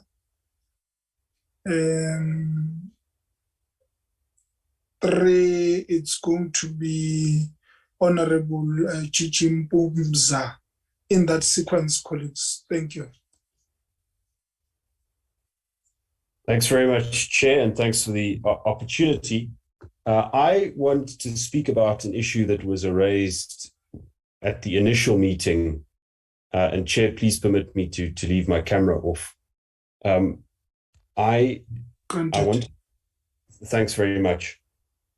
I want to raise an issue that was raised at the first engagement with this municipality, I think back in 2019, and that is the irregular appointment of about 400 people.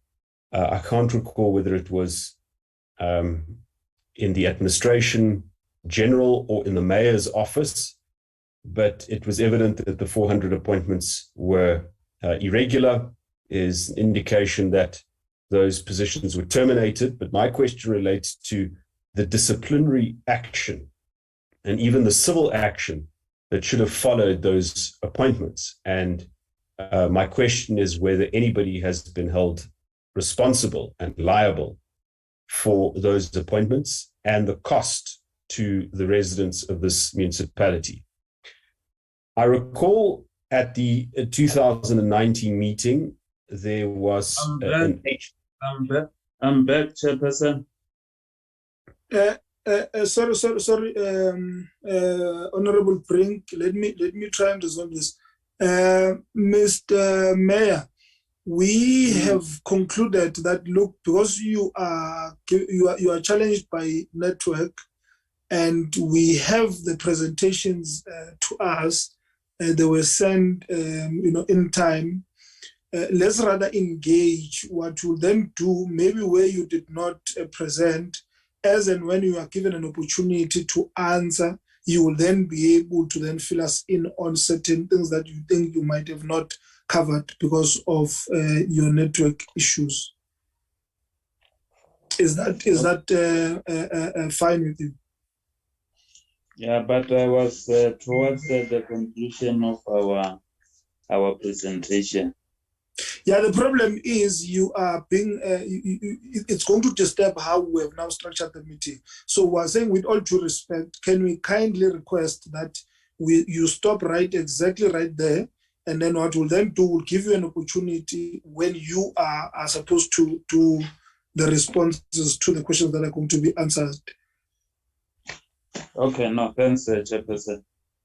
Okay, thank you very much for that understanding. Honorable Brink, please come back. I'm sorry about that, with all due respect. No problem, Chair. Just to reiterate, the question is about the 400 irregular employees, or the 400 irregular appointments that were made and subsequently terminated. So the committee is aware that they were terminated. That's not the question. The question is about the consequences that follow those appointments. And whether any action has been taken, any disciplinary steps have been taken. At the time, Chairperson, there was an HR manager who appeared before the committee, and I believe that the committee expressed our disappointment about the conduct of this official, especially in a type of a threatening tone towards the mayor of the municipality at the time. That official was called Jabu Mashamaite, and Mr. Mashamaite, being in HR, also had some sort of a role in the 400 appointment. That is, I suppose, up to investigation, but given the position that he holds, that is an HR-related matter, and I want to know whether Mr. Jabu Mashamaite is still employed by the municipality and whether any action has been taken against him in respect of the 400 employees. Finally, Chair, my question is how many employees of the municipality are currently on suspension pending the outcome of a disciplinary hearing, and an indication as to whether any of these suspensions have been for a period longer than a year.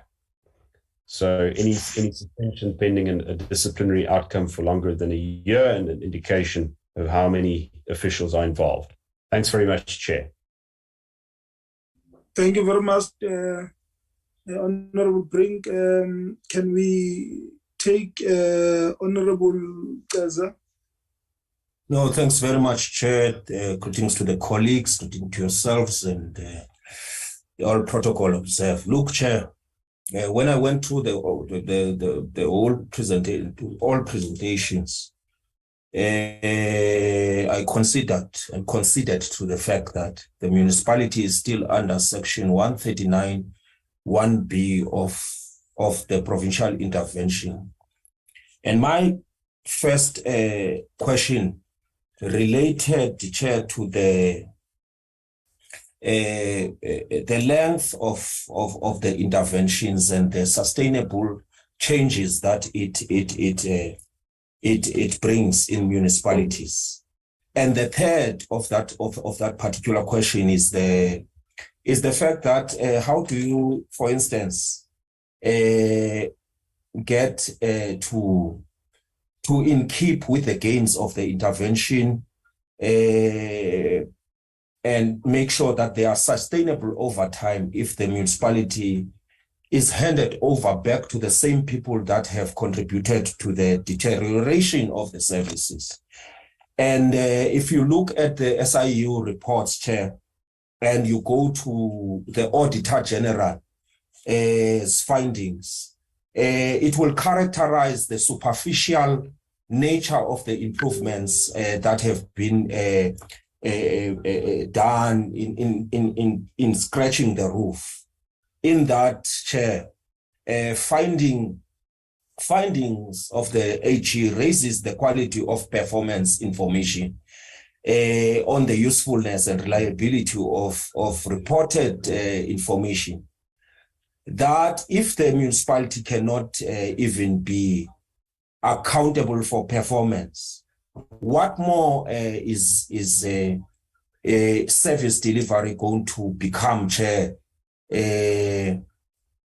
How are they going to deliver on services consistently and at the required quality? Can the mayor of the municipality just give us a picture of the accounting circles of environment of the municipality in terms of service delivery, Chair? Because we are not quite satisfied in terms of what the findings are. They just on the service delivery, Chair. There's lack of performance reports, and then we want them to clarify on vandalism of water infrastructure, which stalls the services. We want them to on the water shortages, on theft of transformers. How far are they in terms of preventive measures that they've taken, pumping machines lack of maintenance of internal roads, Chair, which we raised the last time, installation of electricity at the new extension and incomplete RDP houses, the status of the toilets in the municipality. The Speaker promises to provide water tanks in the presentation. What is the status of sustainable water provision in terms of the borehole equipment?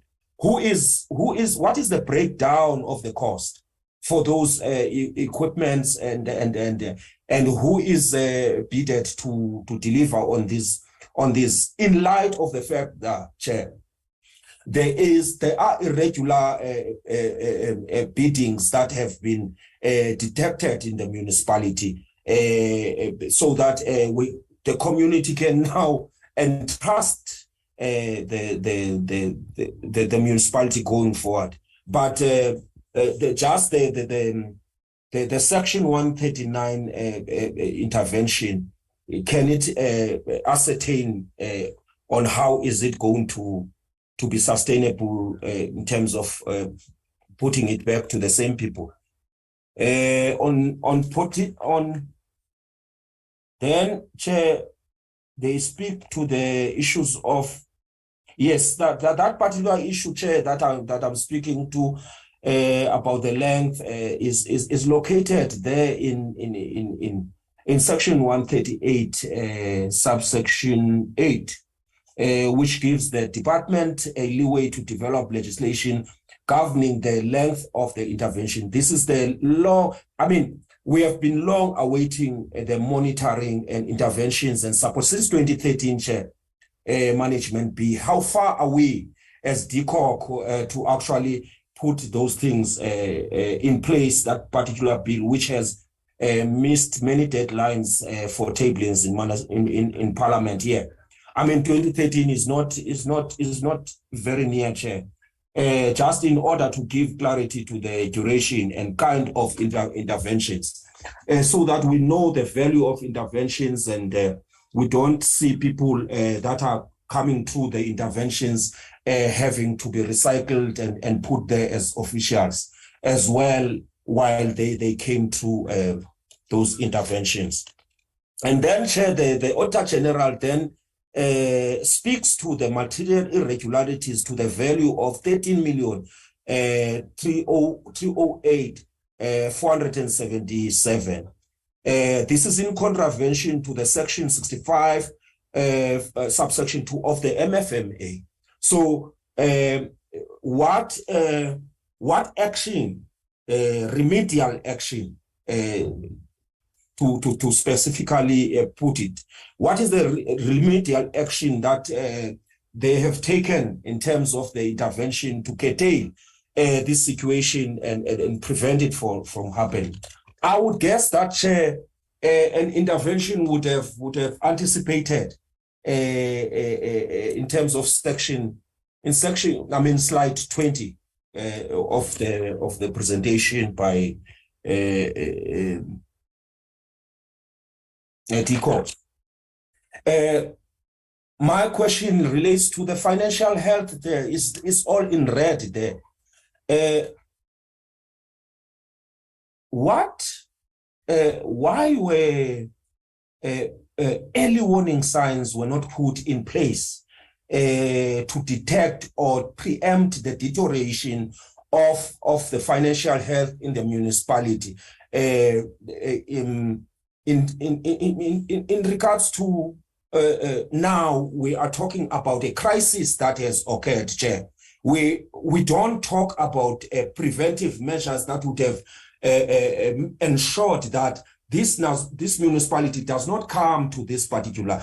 Consequences were put in place so that people are very scared of even having issues with financial mismanagement, irregular appointment of companies, bloated organogram, and the like that occurred in the municipality. So what did the provincial department of Coghsta put in place there? And then I must quickly move to SALGA, Chair, on institutional capacity there to solve issues of financial management. The presenter says, hopefully there. That does not inspire confidence, Chair.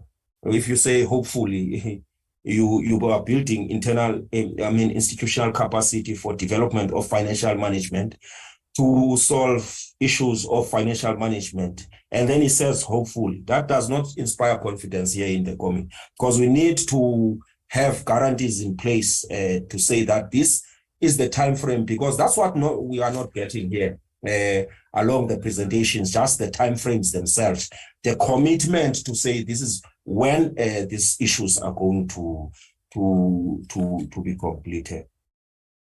Then slide 14, Chair. Oh, before I go to slide, let me go to slide 18 of SALGA.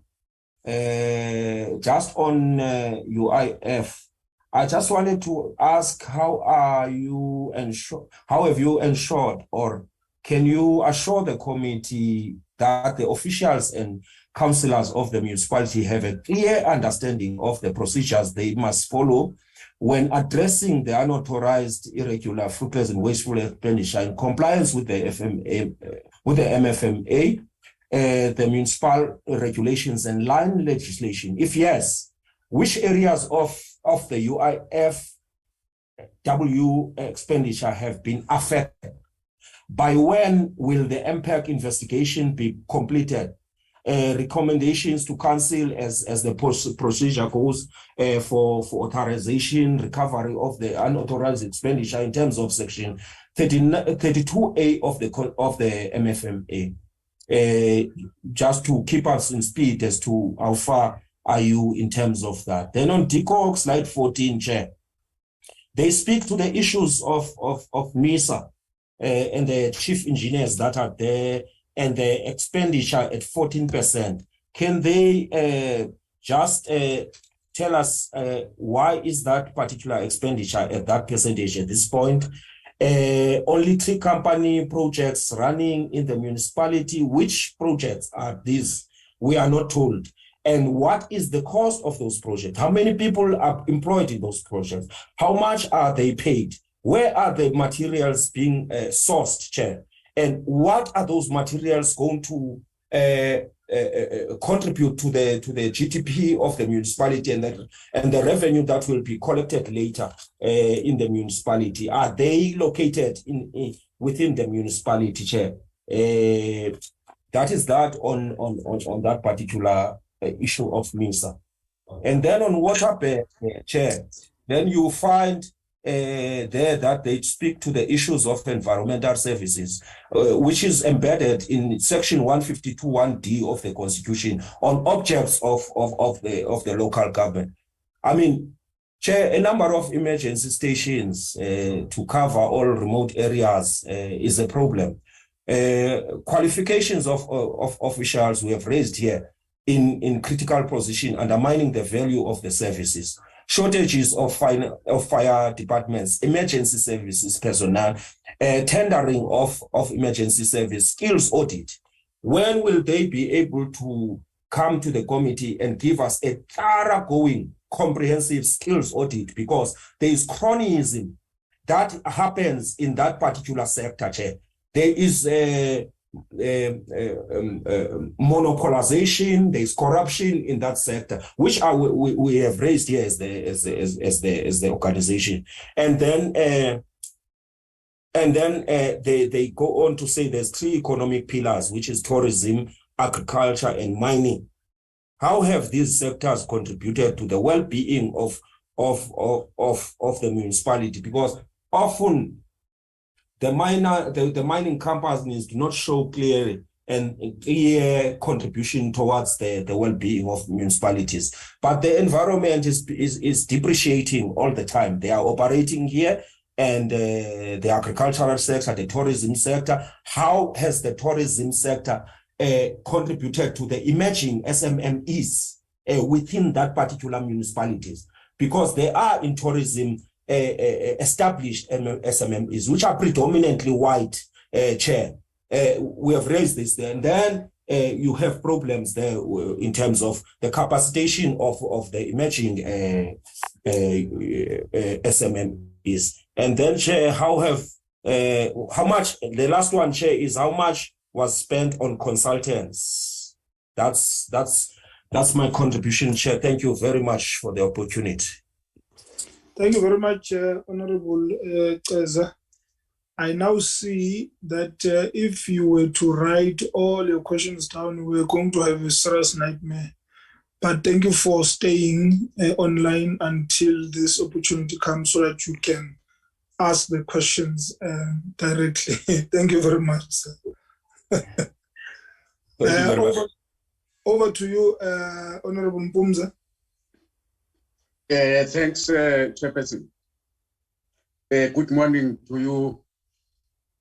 Good morning to the two MECs, honorable members, the honorable mayors and the speakers and the councillors, as well as the senior officials, both from national, provincial, and local government. Chair, we must thank the presentations made by both the national, province, district, and local. In the presentation shared by the province, on the slide, it's indicated that on their slide on progress, I don't know what slide number, but on that particular slide in relation to council work and functioning of committees and all that, there's a comment that the conduct of the speaker is presented as a challenge. Could we then be explained what kind of a challenge that is particularly presented by the Speaker of Council? To the Speaker himself, for instance, is his or her office adequately provided administrative support with competent skills to run that office of the Speaker? The municipality had actually deteriorated due to political instability, which actually impacted even the administration. And this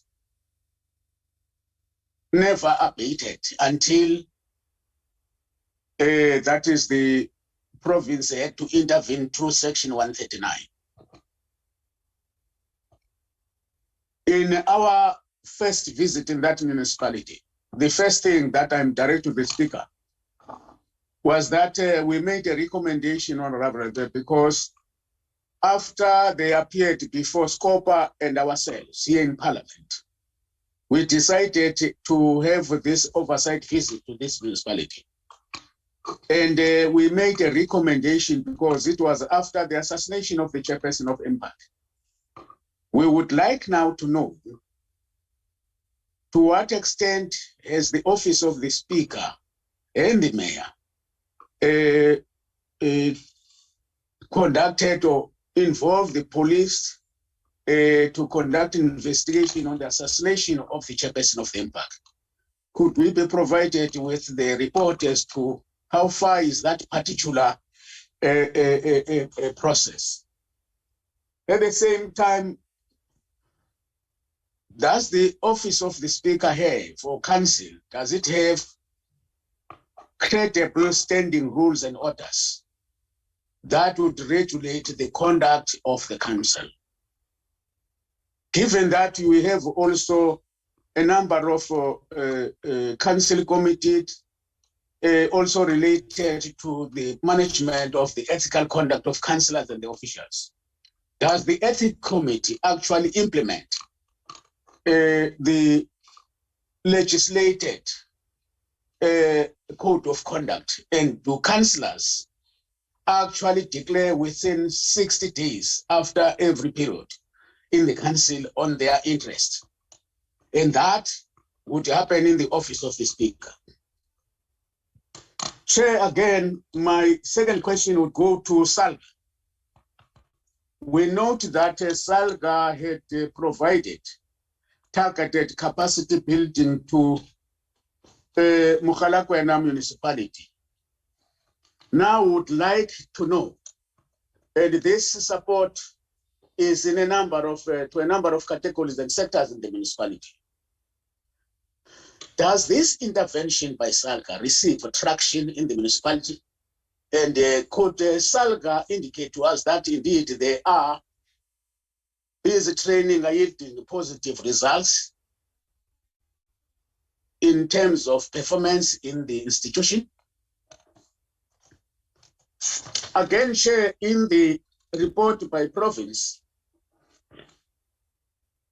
they are indicating to us that this municipality has been adopting unfunded budget or non-cashed budgets and actually operating on deficit.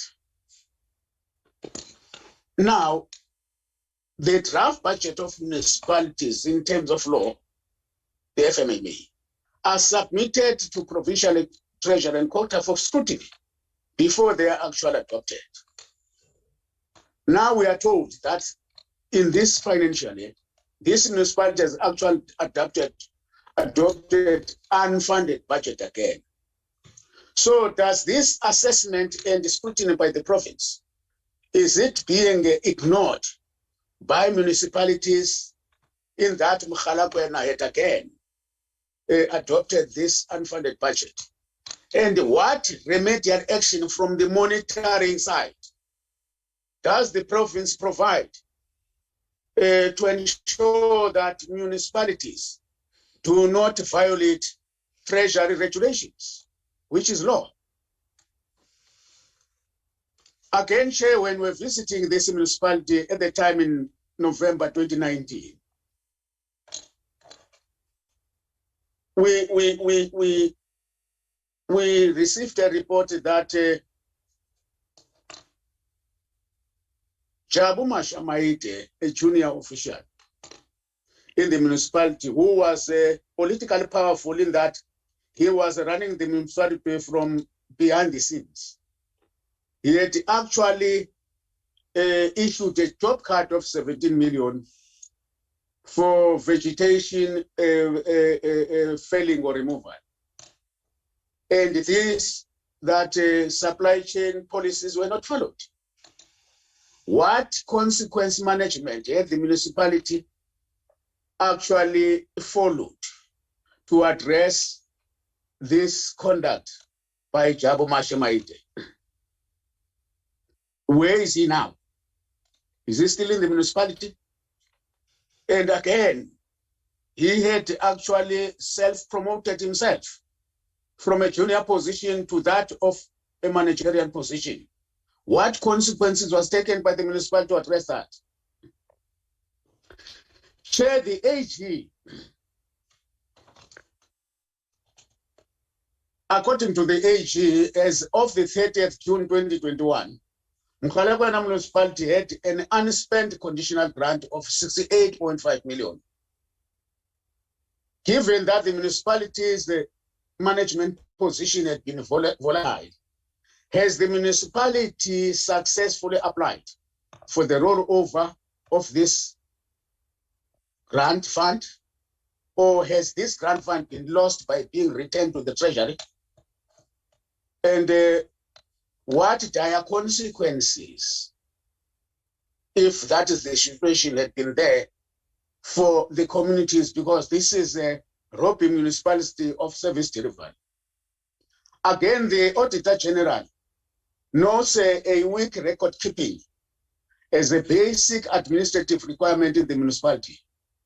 And the lack of record, is this lack of record keeping an innocent administrative ignorance or a deliberate purpose of weakening internal control for other agendas.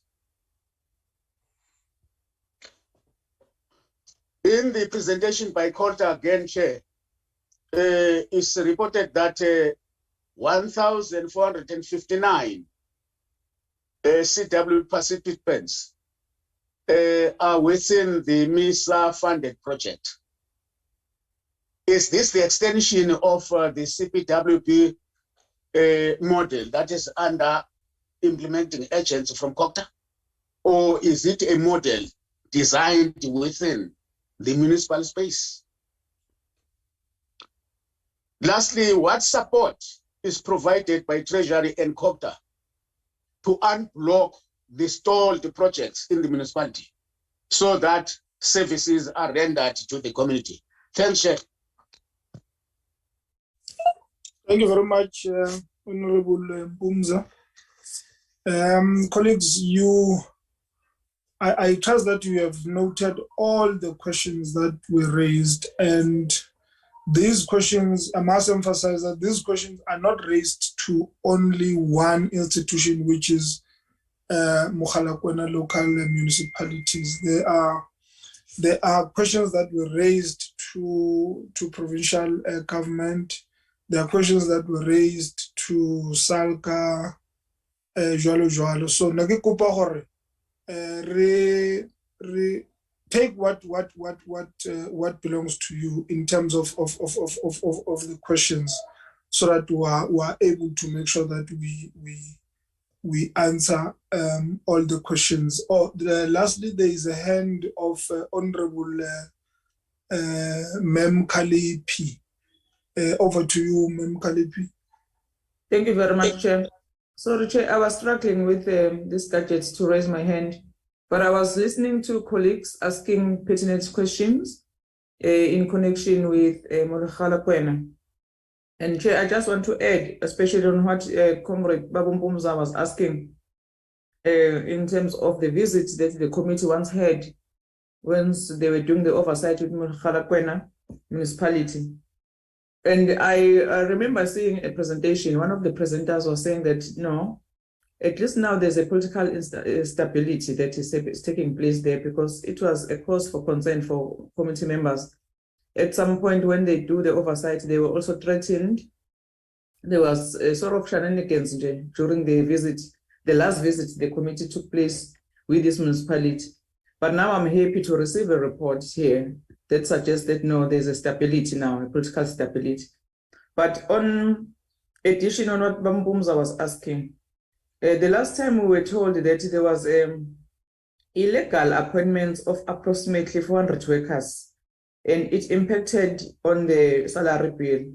Maybe can we be updated on this issue, if is any consequences, as Bambumza was asking about that particular individual who's running this municipality. So about 400 illegal appointments, what happened? If we can be updated about that, I'll be very happy. Thank you very much, Chair. Thank you very much, Honorable Mkhalipi. Colleagues, from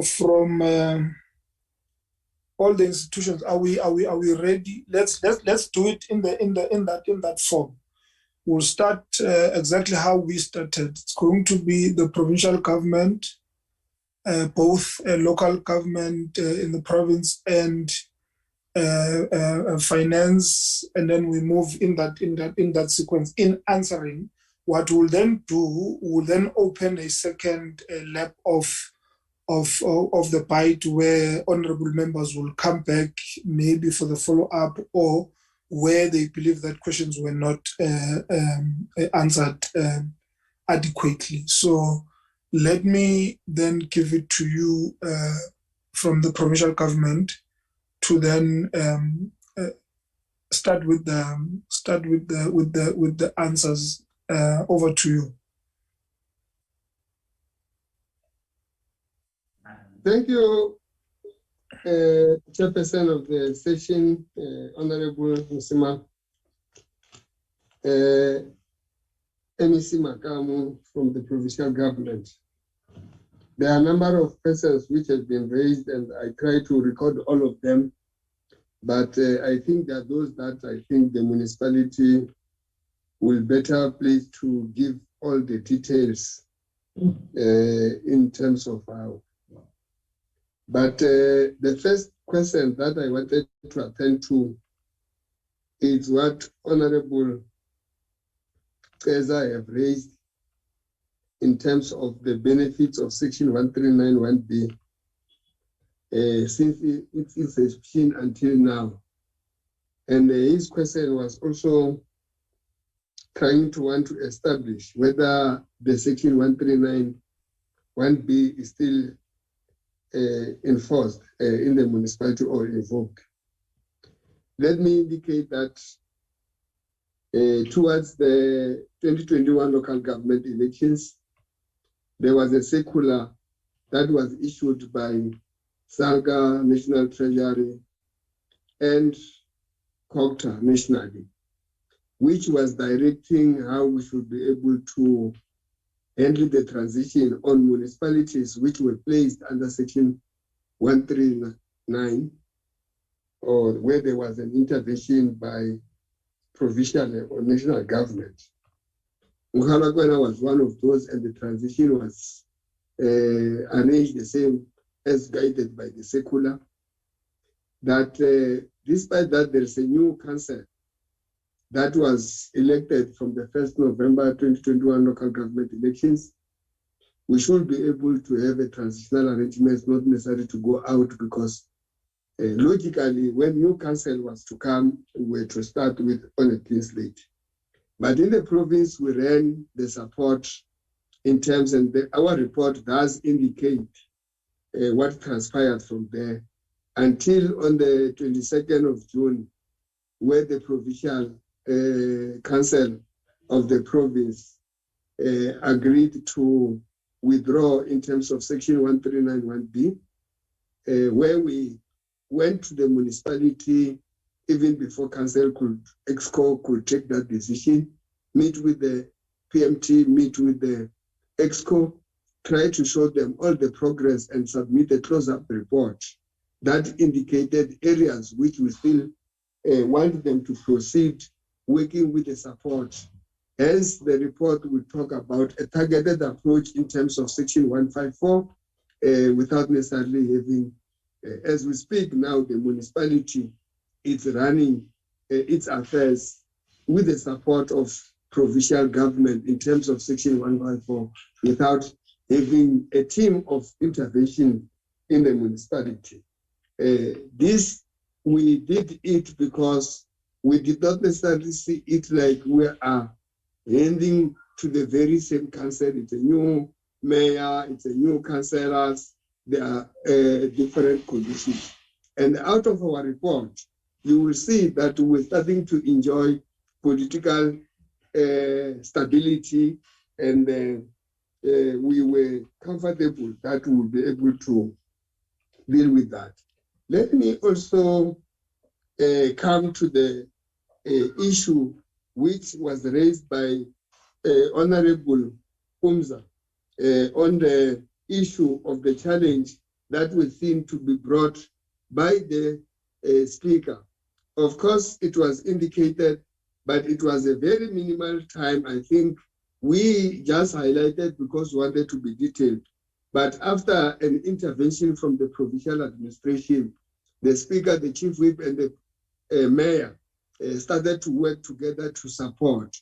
It was only at a particular time that councils would be postponed abruptly so. But I think that capacity and that understanding has been achieved to an extent that as we speak, the Troika in the municipality is trying with the challenges that continues to be there, but to manage it.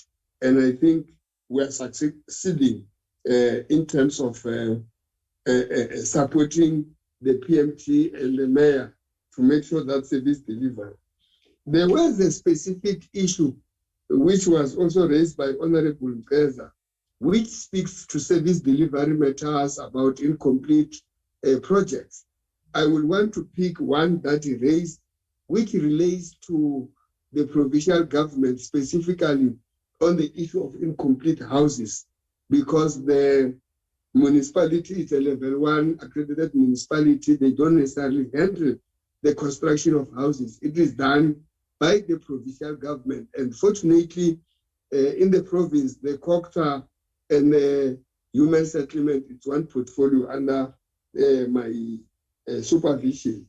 I agree that there were a number of incomplete houses in the Mogalakwena area. I personally visited the area where we even looked and assessed all those that incomplete houses.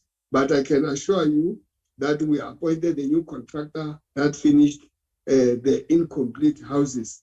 And it's a process that you will know that even the current minister has agreed to set aside a budget to want to deal with all the incomplete houses that could have been left since 2000. So it's a program that we are continuing to do in the province. But in Mogalakwena, the majority of the houses were attended to, where I physically went to hand over a contractor, and at some point, I physically went to hand over the completed houses in some wards in Mogalakwena.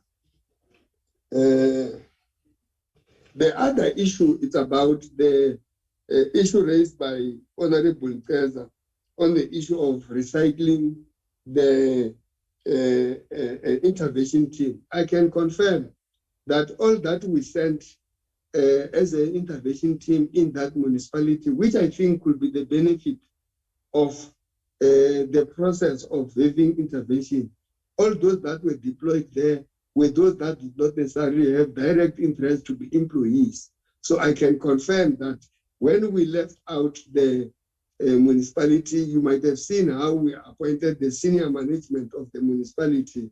Not even one applied who was part of the intervention. It was not necessarily a written condition on their contracts, but it was an understanding that we need people who would assist the municipality and have, without necessarily them generating interest, to want to be senior managers of the municipality. And those that are appointed are fully not necessarily those who were intervention in there. I think the other issue, I try to answer what Honorable Mkalipi said about the political stability. I can confirm from the day-to-day running of the municipality, we are seeing signs that municipality, with the functioning of committees in council, your MPEC, your audit committee, Section 79 committees are starting to work as expected. Reports are being adopted. And I think that it's leading towards political stability of the municipality. We may just also request that the team should continue to work together. We will be able to support that. That is what I will want to respond. The majority of the cases or questions as raised relates to the municipality, and I think they do have answers. And even if the other one would be meant for SALGA, but even if, as we have the information, I think the municipalities are better placed to give all the answers that are required. Thanks very much, Honorable Chair. Thank you very much.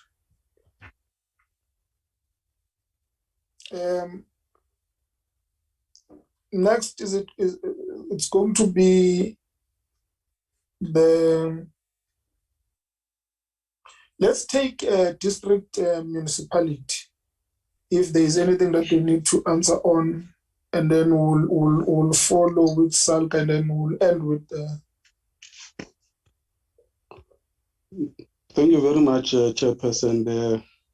I think from Waterberg, there was a question raised by Honorable Coghsta with regard to skills audit. Chair, I think I must indicate that all our 28 environmental health practitioners, they all have national diplomas. Some of them have BTech and master's degrees. And I must indicate that all of them, because in terms of the requirements when we advertise a position, all of them, they have done a community service for 12 months as required by the Health Profession Act. And I must also indicate that our advert we actually advertised on the national and local newspapers, including even the notice boards. So we follow all the recruitment processes in terms of our policy. So there is no corruption or whatever sort of in terms of our recruitment processes. But I must also indicate that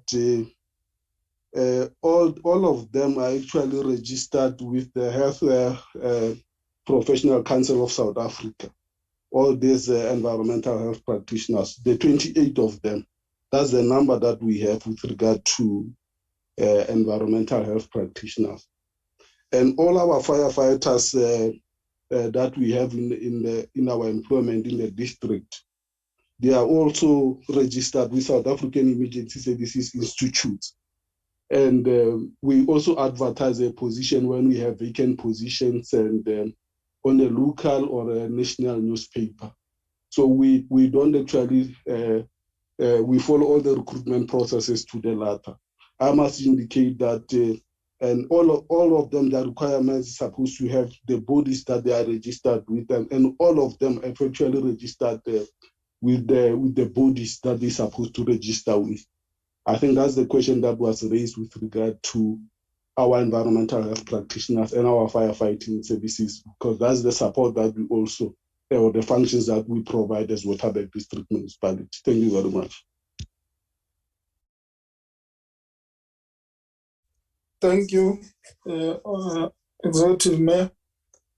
Can we take SALGA if it's possible? Then we go to Mogalakwena Municipality. No, thanks, Chair of the session. Chair, let me just share with you that maybe there's a need to just explain a bit on our mandate so that we are able to explain why we are hopeful in our service. That in implementing our mandate in the main capacity building issues, where we're building capacities in institution for leadership on technical knowledge, and also the technical staff as well, where we continue with it.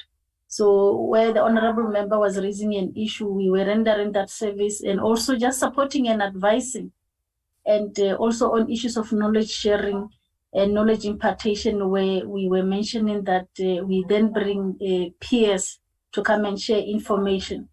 So, and this will relate to my next response on the issue that was raised by Honorable Mpumza on issues of the support we have been able to provide. Let me reiterate with confidence that I think the presentation from Waterberg and Mogalakwena were evident of the type of support provided from us with the Troika, Coghsta and Treasury, where we were doing training. Let me particularly single out on MPEC, where they were able to present that for the first time in 7 years from the training that MPEC received, because we were really intentional this time around in spending sufficient time to ensure that MPEC members understand their roles and they're able to discharge their responsibilities. And also, if you look at the fact that issues of consequence management and the committees that needs to be put in place to discharge such responsibilities are well oiled to discharge their responsibility in this term of office.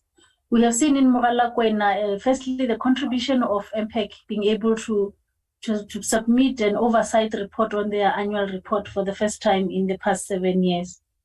And that is a direct result from the training we provided to MPEC.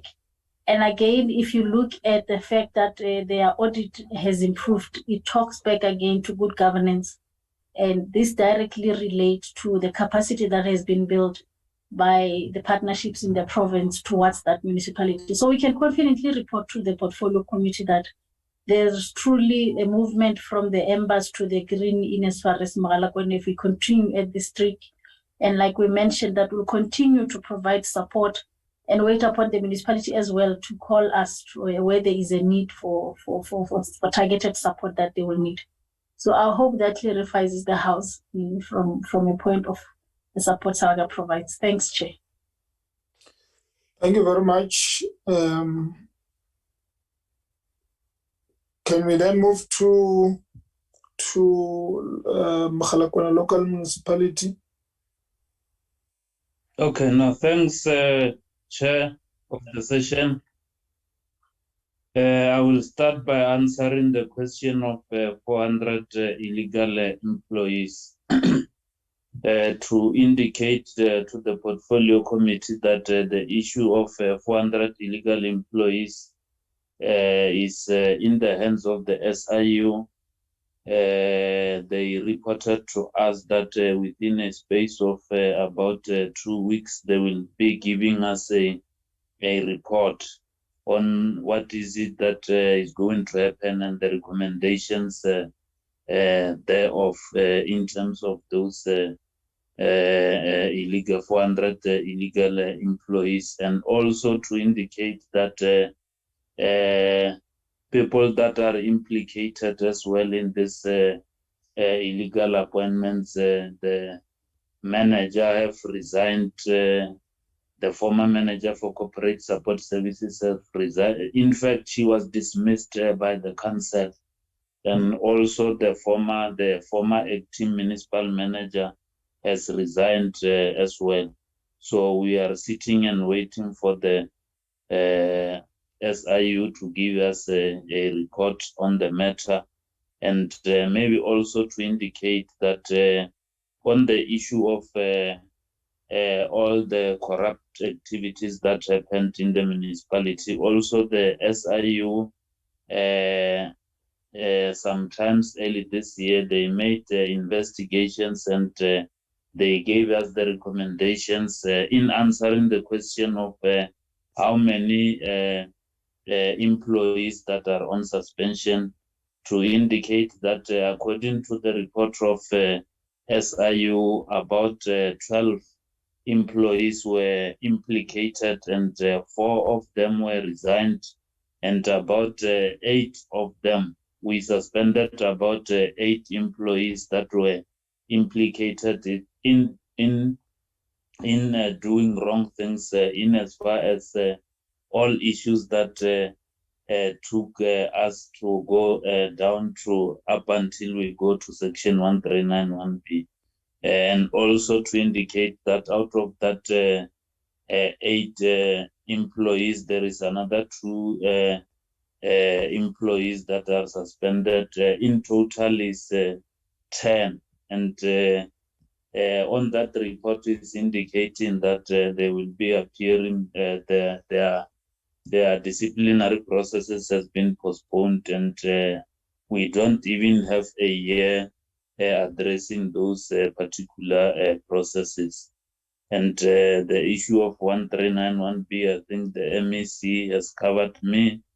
And the issue of the chairperson of MPEC who was assassinated, even if we don't want to enter and interfere on issues of law enforcement, but what we can report to the portfolio committee is that the suspects are in jail as we are speaking, and they have always been going in and out of court, but they didn't get any bail from the judge. They are still in court. They will be appearing in court again next year. And we have also took a resolution as the council so that we can able to avoid these things moving forward, to make an assessment, security assessment to the PMT, the chairperson of MPEC, and also the MM and other managers. So we're still waiting for that assessment report to come back. I think MEC of Coghsta is aware about that matter. And there were some other issues that were raised, the issue of the vandalism, on the issue of the internal roads, to indicate to the portfolio committee that the internal roads are no longer the same like you came before during your last oversight visit. There was an intervention between the Department of Public Works through Road Agency Limpopo, together with ourselves as the municipality, to make sure that we close all the potholes and made resealing in some of the main streets. And currently, as we are speaking, our roads are in a better condition. And even as the municipality, we are busy with our internal processes to make sure that we close all the loopholes. And the issue of irregular bidding that was raised, I think, is covered by the SIU report and the consequence management that we have implemented as the municipality. And the issue of the cycle that was also raised, just to indicate that we are guided by our IDP and also the MTREF for the financials, and also our service delivery budget implementation plan, and in-year reporting also, and also the annual financial statement. And the last thing is our annual reports that are guiding us in terms of addressing issues of service delivery. Remember, what we are doing also, we can't just as the municipality say this is what we are going to do. We are also guided by our communities in terms of their needs and so forth. And also the issue of the unspending of the grants, the issue of the rollovers, we have indicated earlier before that we have just, we had a meeting with the Treasury where we made a commitment that, remember, we took sometimes not having managers, and if people are acting, they are just acting, they don't have the interest of doing good things at heart. But since we have appointed managers, we made a commitment to the department that let them give us a period of a week, 2 weeks, so that we can able to finalize the appointment of the consultants and the contractors, so that we can able to deal with the issue of the spending in terms of the grants. And the appointments that we made is going to cover all the grants and that we are having, which is WISIC, MIC, RBIC, and INE. And we have engaged with them as the municipality to bear with us. And I think we had an agreement. So we are also making a commitment that is our wish that we must reach the target in terms of spending by the end of December.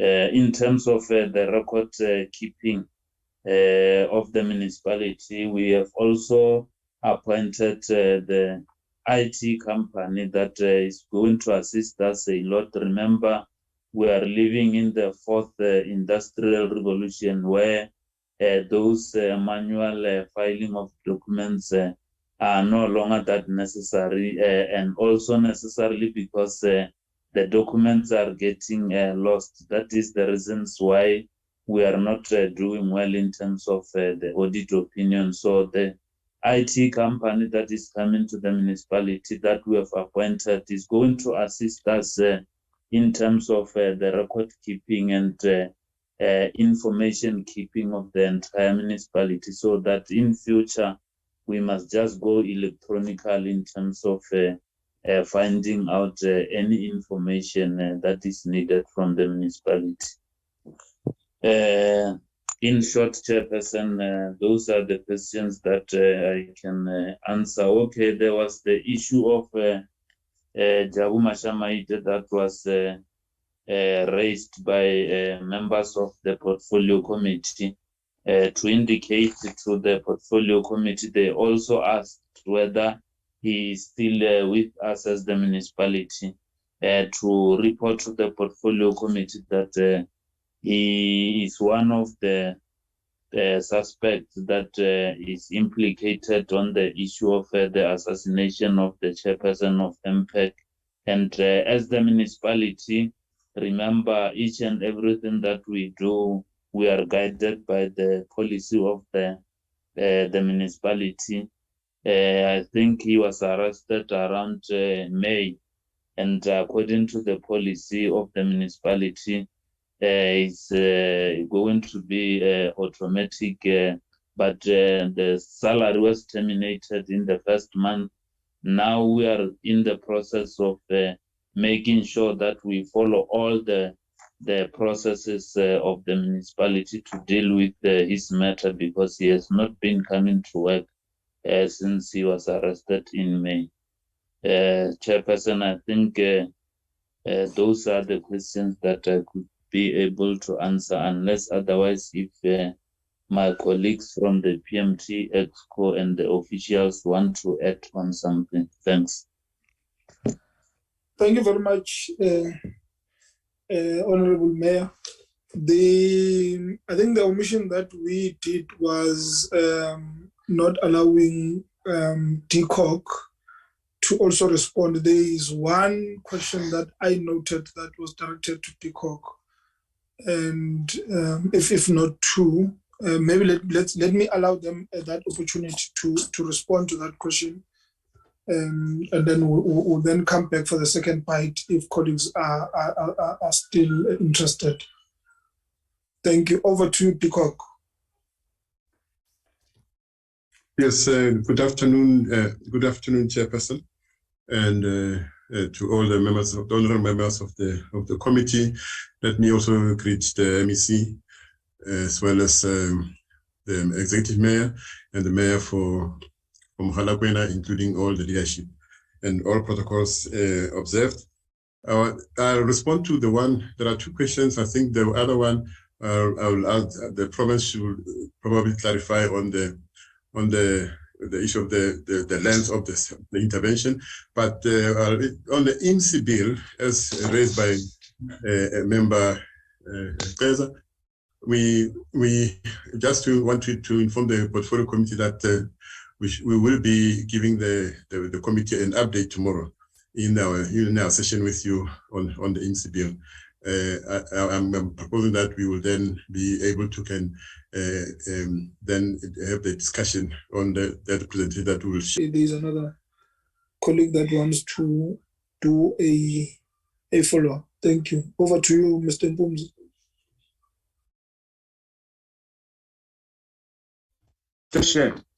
Chair, I have raised the Coghsta didn't respond to my question around the question of the 1,459 CWP participants. And at the same time, I raised a question to the municipality related to this weak record keeping identified by the Auditor-General. Thanks, Chair. Oh yeah, I remember that.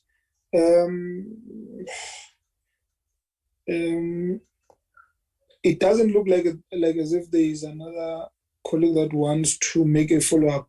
Maybe let me rather give Coghsta and the municipality just to answer on those two specific questions, so that we can then be able to move towards wrapping this meeting. Thank you.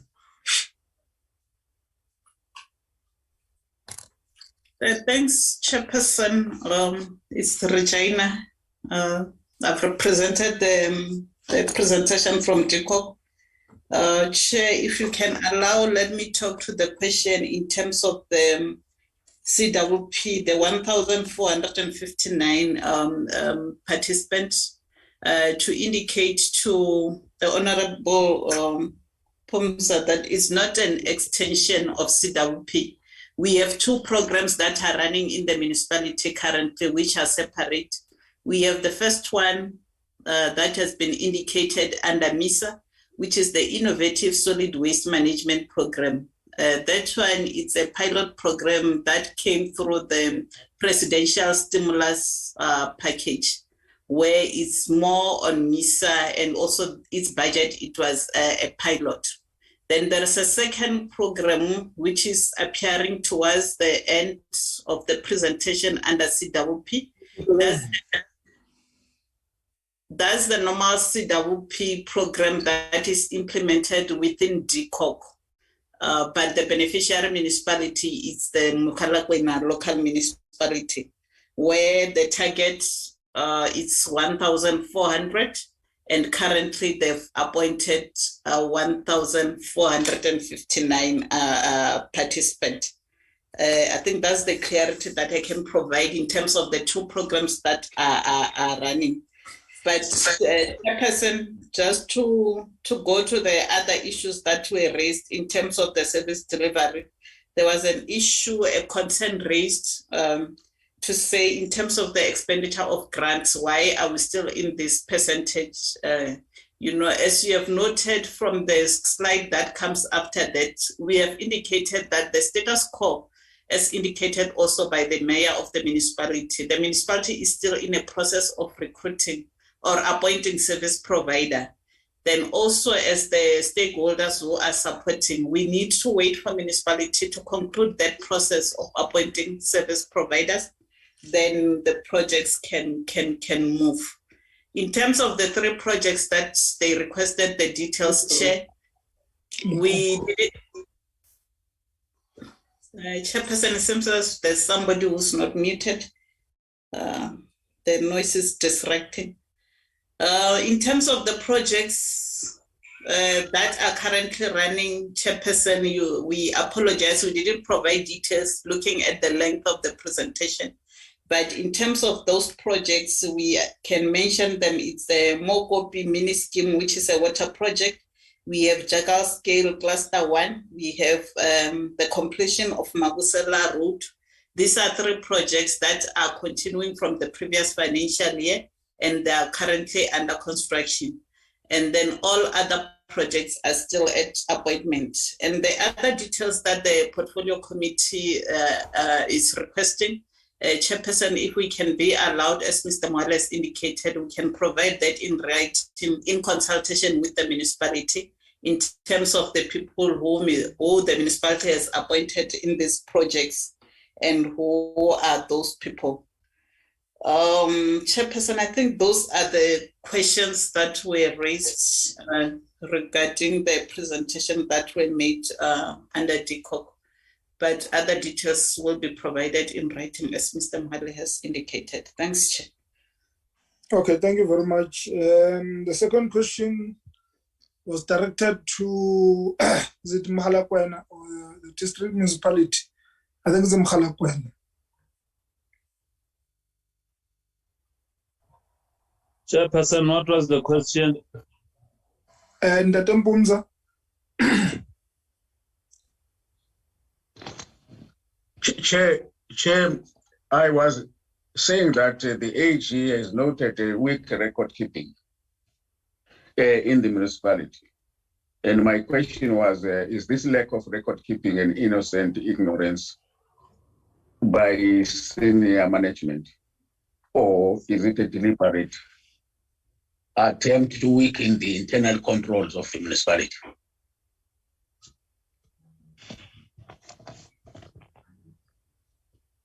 Okay, Chairperson, thanks. Thanks, Chairperson. I think we can say some of them were intentional. Remember,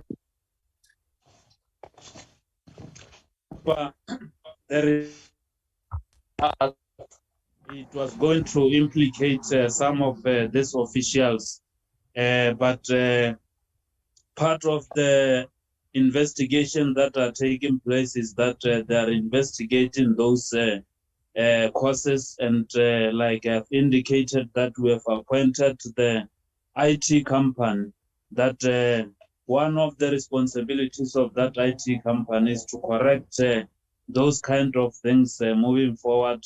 In as much as we do manual record keeping, we must also do it electronically, so that when the AG is on site and there is a certain information that is needed and they're struggling here and there, we must just go electronic in giving them that particular information. Thanks, Chairperson. Thank you very much, colleagues. The last follow-up, I see there is a hand of Honorable Khanya Teza. Honorable Mpumza, is this your legacy hand or your hand is up again? Legacy. Okay, no, thank you very much. Over to you, Mr. Honorable Khanya Teza.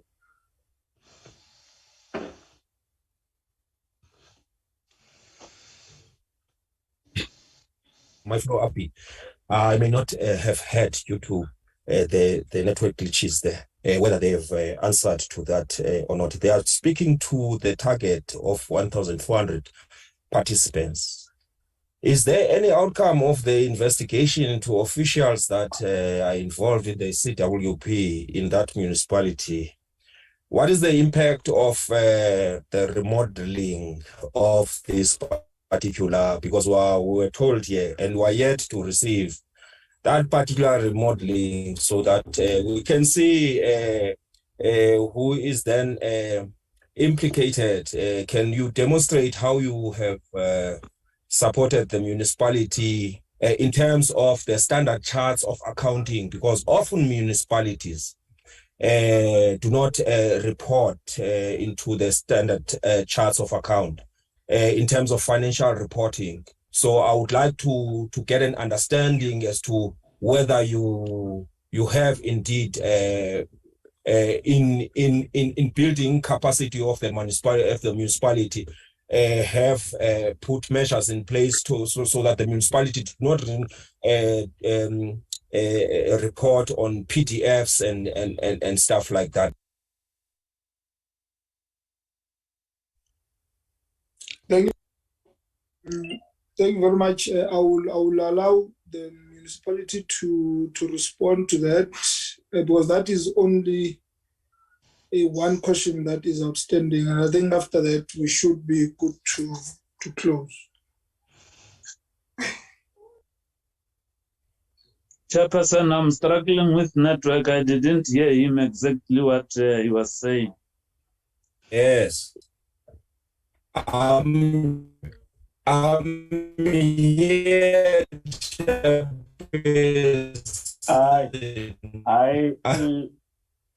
That question.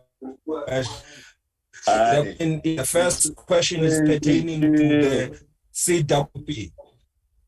To the CWP, Chair. The first question Honorable to the CWP.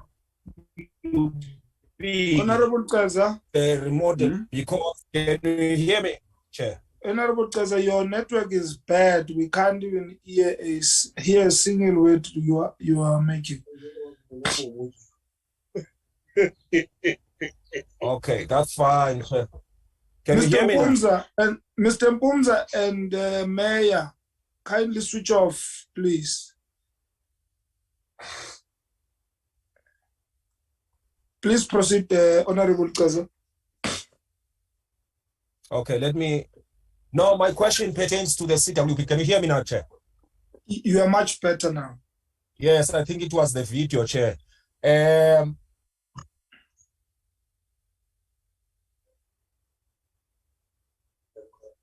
You can proceed.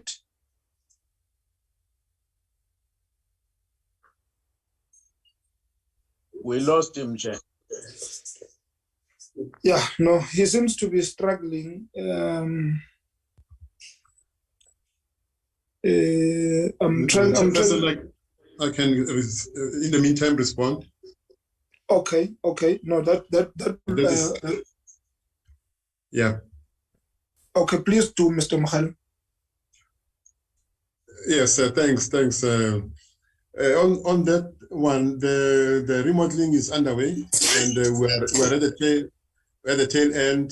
And I was going to suggest that and propose that we do a written response to the committee on an update, and then probably as and when we are ready, we should then give the committee a full briefing on the CWP as remodeled. That's my proposal, Chairperson. Thank you very much. I think the proposal is in order, Mr. Mkhale, and also given the fact that Honorable Coghsta has been kicked out in the meeting, and I believe that he's experiencing bad network problems. So, colleagues, I think we are about to close the meeting, but in us closing the meeting, there are a few things that I want us to I want us to take out of this meeting. Is that one? We are asking these questions, or members are asking these questions, because at the end of the day, we want you as the municipality or as role players in making sure that we deliver services to become better. We are not asking these questions because we want to be personal with you, but we are asking these questions on behalf of those that elected us into these offices, the electorate. So we've got to make sure that we become better, we improve on our strategies in terms of service delivery. And one thing I can tell you out of this session is that we are going to become better people in understanding the challenges that you face. Of course, we note the improvement that has been tabled. All we are requesting out of this is that please move with speed in trying to make sure that we deliver services better this time around. And let's become better people to deliver services. Those are the words that I want to forward to this committee as my closing remarks. If then there is anything above that, I'll then declare the meeting closed until we meet again. Thank you very much, colleagues. Thank you, Chair. Thank you, Chair. Thank you, Chair. No, thank you, Chairperson.